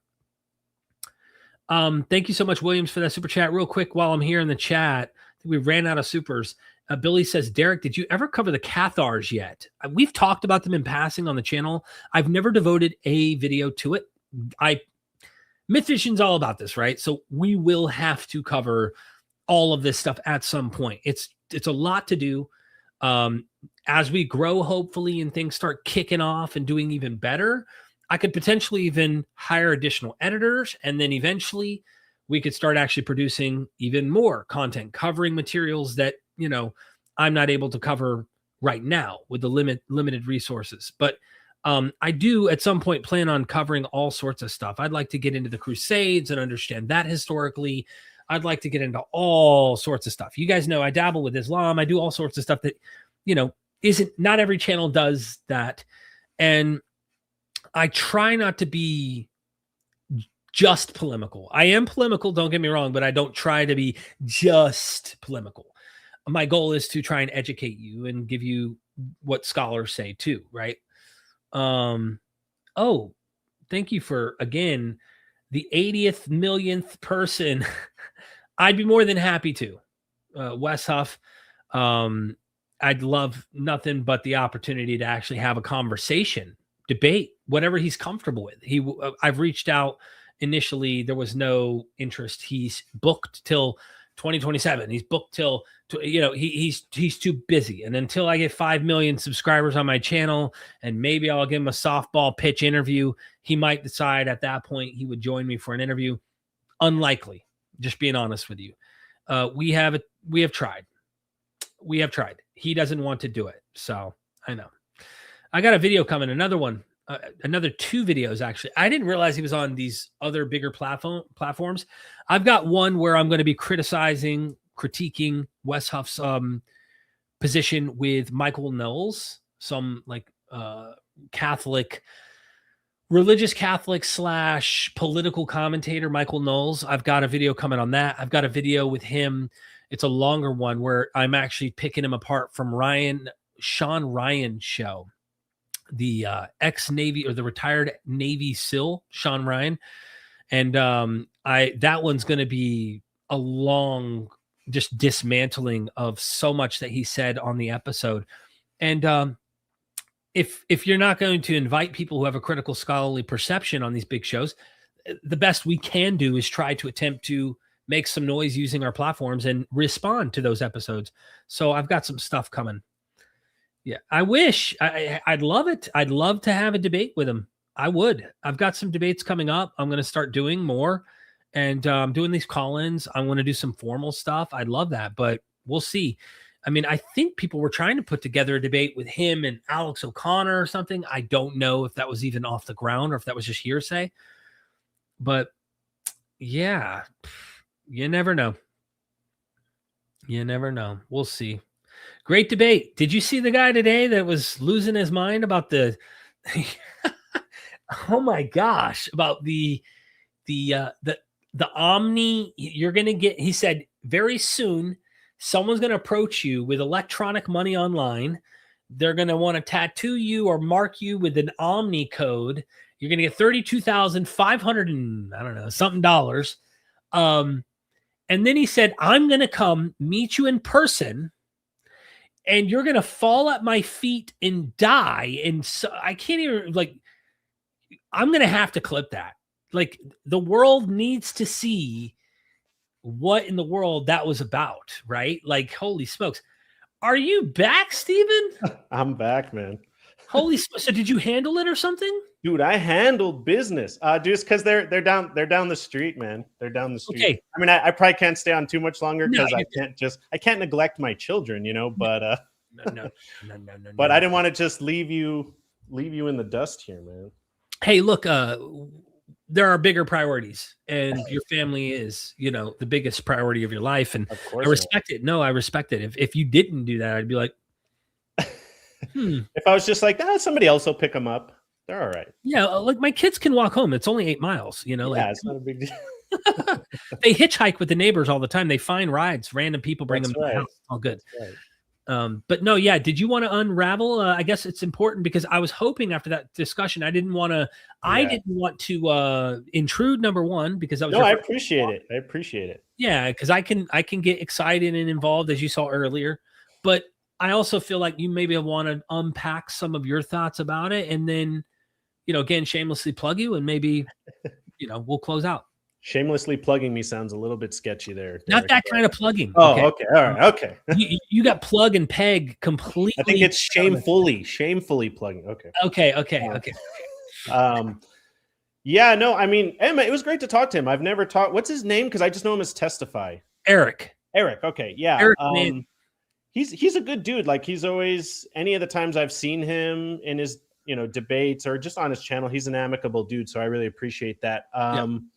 I mean, here's the thing, like, that's one of the reasons I really like James Fodor's RHBS model, because I think that you can grant them all the facts you want. Like, I granted him his maximal facts case. And for those of you that don't know, the maximal facts case is basically you're assuming that the Gospels were written by eyewitnesses and that their testimony is generally reliable. Not necessarily true. You're not assuming that it's true, because if you assume that it's true, then yeah, Jesus resurrected. But you're assuming that it's reliable. So you're assuming that everything John relates is reliable to what he believed, and that everything, you know, all the other authors relayed are reliable to what they believed. And so, yeah, I mean, I just tried to demonstrate that even granting all that, it's still not plausible to accept a resurrection. And I mean, yeah, so when I was trying to pitch all the sociology and psychology stuff, at the end, he just said, I don't really see that as that plausible, but I don't see how. Once we know that those things happen, again, it becomes part of our background knowledge. And that's what's important when you're talking about the resurrection. You're talking about background knowledge, and background knowledge is what tells you whether or not a new proposition or whether or not a new hypothesis is plausible or not. So it's like, look, do we know that memory contagion happens? Yes. Do we know that social contagion happens? Yes. Do we know that groupthink and mass hysteria happen and that they can lead to religious, or not even religious, but just extraordinary beliefs like this? Yes. Do we have examples in the Gospels of people coming to believe somebody rose from the dead based on bad evidence? Yes. Like, so that all is part of our background knowledge. And that, to me, makes a resurrection hypothesis like completely implausible. So, I mean, yeah, that's my main main answer to what he kind of answered at the end there. I don't know. What do you think there? Yeah, I mean, look, again, even if I guess I was a supernaturalist at one point. Okay. My reasons for believing were all sorts of psychological factors that I now look back and realize like deeply entrenched. There was no amount of data you could have given me at the time to honestly push me over the edge. There was some internal things I think that allowed me to give myself permission to go beyond my comfort zones and be willing to actually digest things that may be contrary to the dogma I once held. And there's got to be psychological reasons, which we get into the whole psychoanalyzing stuff, right? And me and him have had this problem. He's like, you keep psychoanalyzing me, and but I can only speak from my own experience, and I've heard countless other deconversion stories and private conversations with people who share this same kind of thing. And it's hard to see your own psychological, boundaries and limitations on these things. But I would say this again, if you have natural explanations side by side by something that sounds, I want to use the word too good to be true, something that is not normal. Okay. You don't see this on a regular basis, but you can explain it. And you have no way to prove like 100%, but you had two hypotheses next to each other. And one is a natural one that can explain the data. And it's, by the way, it's not that it can only, it literally is explainable in several other circumstances, in religious settings, and all sorts of stuff like that. And it's worked and it's scientific. And you have like ways to really go, this works all the time.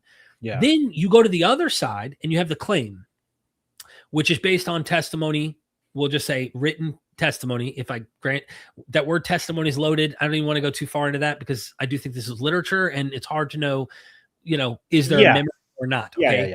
Right, when you get over here into the claim, and you also then have to factor in, you're talking about other literature that has claims that people die and are seen after they're dead and rise again, et cetera, et cetera. And there are these ideas out there. Okay. Couple that with the fact that you have what you just brought up, the natural explanation. It seems to me a no-brainer, the most probable. Yeah. Unless you yourself had the empirical evidence of it somehow actually revealed to you. And I'm not talking about from an ancient text. I'm talking like the miracle happens to you. Right. Okay.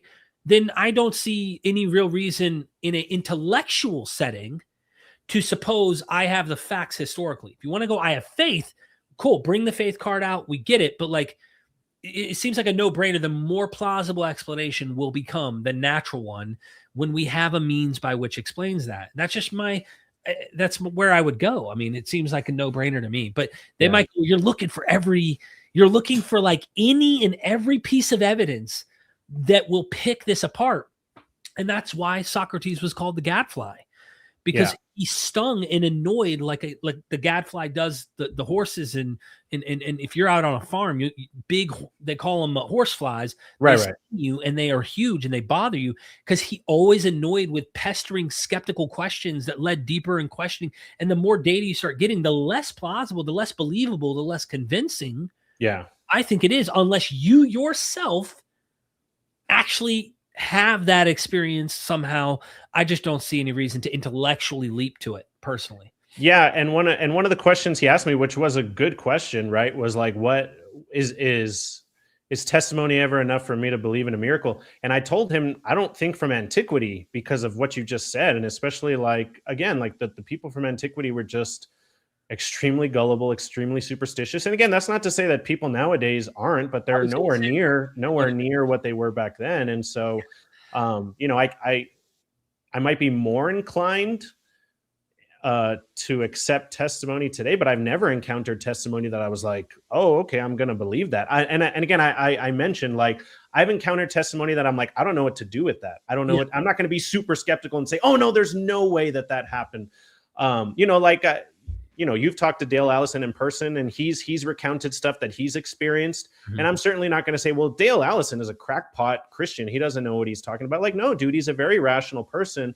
And yeah, he's experienced things that I'm like, look, I wasn't there, but I don't know what to do with your testimony. I'm not going to say I don't believe you or that you were being irrational. I just don't know what to do with it. I don't know what to make of it. And I think, again, that's a lot of times why I call myself agnostic, because I just think there's things you need to be agnostic about, you know? Yeah. I'm more skeptical. I think, at least it seems I'm a little like, I would be in the category that's more skeptical than what you're saying. And that's fine.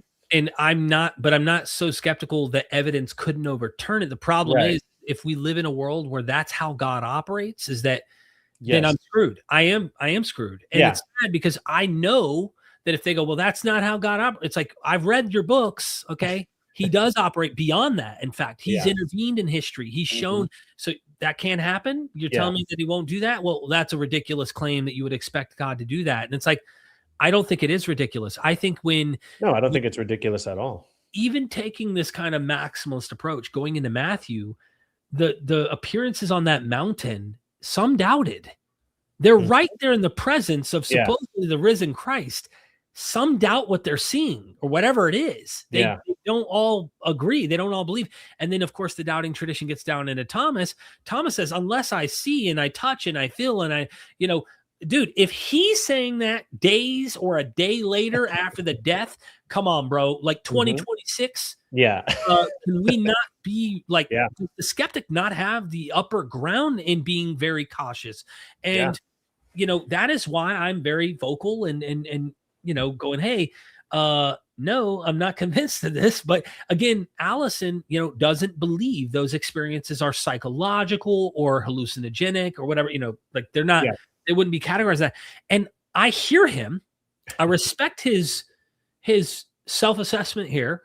And I think that there are very perfectly intelligent, logical, rational people who I don't know really have the brain figured out. I'd go to a brain scientist and I'd go, are there really, really bright, really smart people that just have experiences that we have actually found phenomena of their experiences that they don't even realize? That's how tricky the brain is, and such a powerful tool, that they are having forms of something that might be hallucination or something. And yet they're like brilliant. Everything's perfectly functional. They're like, we are a animal. Okay. And trying to figure that out. Like, I don't know how much brain science, I haven't studied that exhaustive either, but you understand where I'm going with this. Like, actually, and philosophy of mind and consciousness is one of the reasons why I personally don't consider myself a naturalist, because that avenue, that's a whole other black box. That's Pandora's box. And I don't know what's in there. And and so that's largely one of the reasons why I take on the title of agnostic. But jumping back to what you said, but when it comes to claims from antiquity, I'm very skeptical of those. I'm much more skeptical, again, because of the things that they believe, because the evidence we have of their testimony is not, I don't think it's very strong. I don't know that any testimonial evidence from antiquity would ever be enough for me to believe in a resurrection, let alone Jesus's resurrection. But no, I mean, I had a good discussion with him, man. I really had a good discussion. And I'm glad we ended it on that note. And I'm glad we didn't end it with Wesley, because, oh my God, dude, that dude was insane. Which one? The 32,000 guy? Yeah. Oh, yeah. That was his name. Was it his name Wesley? I'm pretty sure. Remember, I'd have to go back and look. Hold on. He commented in the private chat in the back. Let me see. He said, and by the way, we should have known Wesley Curley II. Okay, everyone remember that name in case you never know. Like, this guy might be cuckoo for Cocoa Puffs and he might try to do something. That's how delusional he seemed. He wrote in the back, now I realize, right when we brought him on, we didn't pay attention to the private chat in the back. He says, he said, go ahead. What did he say? Here is what I want you to do, all caps. Yeah, and I guess you didn't see that. And I saw it right when you brought him on. So I was like, what is it you want me to do? Yeah. Weird. Real quick, super chat. William Aaron says, one day I want to participate in a discussion. William, obviously we open this up to Christians, and sometimes it might be a show where I'm just talking to myth visionaries who aren't Christians. Sometimes we have call-in shows where we ask people to prove the resurrection. There's going to be all sorts of different shows we'll be doing. And if you find that we're doing one that suits you, that is something that you might fit the bill in terms of what we're doing in this call-in, feel free to do so. I usually pin the link in the top. I believe you're a patron of mine as well, so you can actually message me there as well, and I will be able to get back to you, or email me if you'd like. Pat says, damn, I had to step away for work and missed on a lot. You missed the best parts, Pat. It got wild, Pat. Yeah, it's all claims and BS. Where's the evidence? Thank you for the super chat. And then honestly, it's more crazy to believe than not to believe, Pat says. Thank you again, Pat, for the super chat. Well, okay, Steven, look, we got to do this again. Yeah, man, I had fun. I had fun too. I'm going to clip a few of these. I think the one guy who went to Satanism and there's some spots we need to probably have there. The other guy though, like that's a must clip. Like everyone has got to see this guy, you know?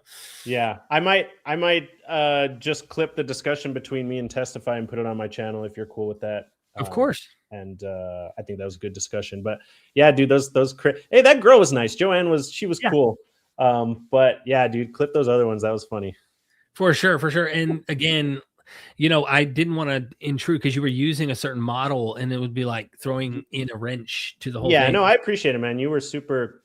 I know there were times you wanted to jump in. I appreciate you letting just me and him have a conversation. Cause again, I've never talked to him before and he's a nice dude. So yeah, I didn't actually. I mean, sure, there are times I felt like, I could easily contribute to this dialogue and like, but I also was like, nope, Derek, let them talk. And, you know, it's cool. Cause I can always have Eric on in the future if we, you know. Well, and again, I tried to grant him as much as I possibly could. Like there are stuff I would have pushed back on. Of course. You know, like I don't believe anything really from the Gospel of John is very historical, and he was leaning on the Gospel of John very heavily, but I was trying to grant him all that. I was like, even if I grant you the Gospel of John, like I still don't think it's plausible. So that's what I was trying to do. But no, I appreciate it, man. I appreciate you letting us. If you watch his videos, you'll see what tends to happen, kind of like the first caller, but Eric's far more sophisticated than the first caller. Okay. Mm-hmm. That's not to be derogatory. That's just simply, he's had a lot of years of really sharpening his blade, so to speak. And we all have, you, me, and him. And so what the first caller that came on that was doing the Satanism thing did is he'll say stuff like, hold on, you tell me Julie, he existed. You're telling me he didn't. I'm like, I didn't say that. Yeah, so it's easy to go like extremes, and that's why he kept jumping, because it was all extremes and terrible, like not very on track. The point is that he would think, well, Caesar existed, and then in his mind that would convince him to be like, Jesus existed, like, and therefore because Jesus existed, he must have resurrected. I mean, he couldn't possibly existed and not resurrected. Yeah, so everything that we read about him must be true. So yeah, so the sophisticated approach that happens to be what the mythologist, as he knows I usually call him, I'm pretty sure they have a nickname for me somewhere. It's all cool. It's fun and games. The only reason it works is because you got Lydia Mick Grew, Tim Mick Grew, and then you have literally Jonathan Mick Clatchy. All three. That's true. Are apologists. So we nicknamed those who are in the maximalist camp Mickologists. I didn't know that. I didn't know that's why. Yeah, this is the origin to the whole thing. So it's not a like, it's not derogatory. Like, yeah. Like a really derogatory thing. It's kind of like a joking way of going, the Mickologists instead of the maximalists. We're just But what he does, and I think it's clever, but I don't think it gets you there, is he finds verisimilitude. Mm-hmm. So he finds in John, the Gospel of John, how do they know about the pool and Salome pool, right? How do they know about these historical things that are real archaeological things, people, places, etc.? So it gives the furniture of realism in the Gospels. Therefore, when it talks, you'll say that's real. That's a real pool, right? Oh, therefore, when he appears on, does the appearance to Thomas or whatever, it gives him that extra oomph to trust the text, right? And so, for me, I look to fiction, and what I did is I did just a short little research on, like, go read Euripides. Mm-hmm. You're gonna find out that Pentheus, the king, is in Thebes. That's a real place. Thebes is an actual place in Greece. The whole thing's a fiction. But there's real verisimilitude. Now, I'm not necessarily saying they're the equivalent genre or they must be categorized identical. All I'm saying is go read Homer. Every single place that Homer on his journeys home lands is a real actual geographic place that he's really landing in, even though the whole thing is an epic and it's fictional. Right. So places, people, and things don't get you closer to floating into clouds and ascensions and resurrected bodies and things like that. For me, they don't do that the same way other fiction doesn't do it, even if it has realisms. And it's a sophisticated approach, though, that he tries to take, in my opinion. It doesn't keep me there. And the last comment I'll make is this. He mentioned Caleb Jackson, my friend. He, and I think rightly hit the nail on the head, and you mentioned this, he approaches this saying there's no ancient testimony that's going to convince skeptics like Derek. So what are we going to do? We're going to go and find modern examples of miracles like Zoltan and these other modern, contemporaneous, or within the last decade, century, 2 centuries, to convince you it's still happening today, testimony and experience-wise, and cases give you. That's why he does it. And he thinks that's going to be more convincing. Sorry, I rambled. It's funny you say that, because I'm going to have a private discussion with Caleb next week, because he's been emailing me and we've been having a back and forth. And he's a really nice dude. So I'm just going to talk to him privately next week. So that'll be cool. But yeah, man, I had a blast. I did too. Look, last super chat, Amin Ra in the house. Thank you again for the super chat. Just jumping in. Love your lives. Keep going. Would love to see John Cohen. Oh, I've already emailed John on your show. So John is pretty gangster with these call-ins, and I'll be having him on. So stay tuned. But by the way, if you're just now tuning in, I can't not tell you, rewind this live when we end it. You're going to see some really wonky, crazy stuff you missed, Amin, and you're going to want to check it out. Not all of it, but the beginning, and then I think the first 2 callers were pretty. Well, do you remember the first caller? Like the first caller who when I called him buddy, he got all pissed off at me. I forgot. Yeah, Bro, I forgot. That dude was insane, man. Dude, you were like, "Hey, buddy, look," and he, "Oh, buddy," I don't know. Maybe he was like, "Why are you laughing? Why are you laughing?" I was like, "I'm just smiling, man. I'm not trying to be a jerk." That was wild. I don't know what the heck to do with that. But I had fun, man. I had fun. I did too. Hey, man, really do appreciate your time. Clip whatever you want. Take whatever you want from these streams. Anything I do, you're welcome to use. And I hope everybody will, again, go subscribe. I'm going to go ahead again for the sake of the chat. It is in the description. So if you're watching this later and for whatever reason you can't access the live stream chat, the YouTube link to Steven's channel, it is called the Skeptical Agnostic, is in the description. Any final words from you, Steven, before we wrap things up? Nothing other than thanks for having me on, man. I really appreciate it. For those of you watching, hope you enjoyed it. And I look forward to the next time we do this, man. I do too. Absolutely. Thank you, everybody. Like the show, share the show, subscribe to the channel, subscribe to Steven. Comment your thoughts after the live stream, and never forget, we are. Oh, interrupted. Yeah, first caller was next level. LOL. We are interrupted, but thank you. I'll take an interruption. Pat. Love you for that. Appreciate it. MythVision. Son, do you want to know what the truth is? After this, there's no turning back. You take the blue pill and you wake up in your bed and believe whatever you want to. You take the red pill and you stay in Wonderland, and I show you just how deep the rabbit hole goes. Remember, all I'm offering is the truth, nothing more.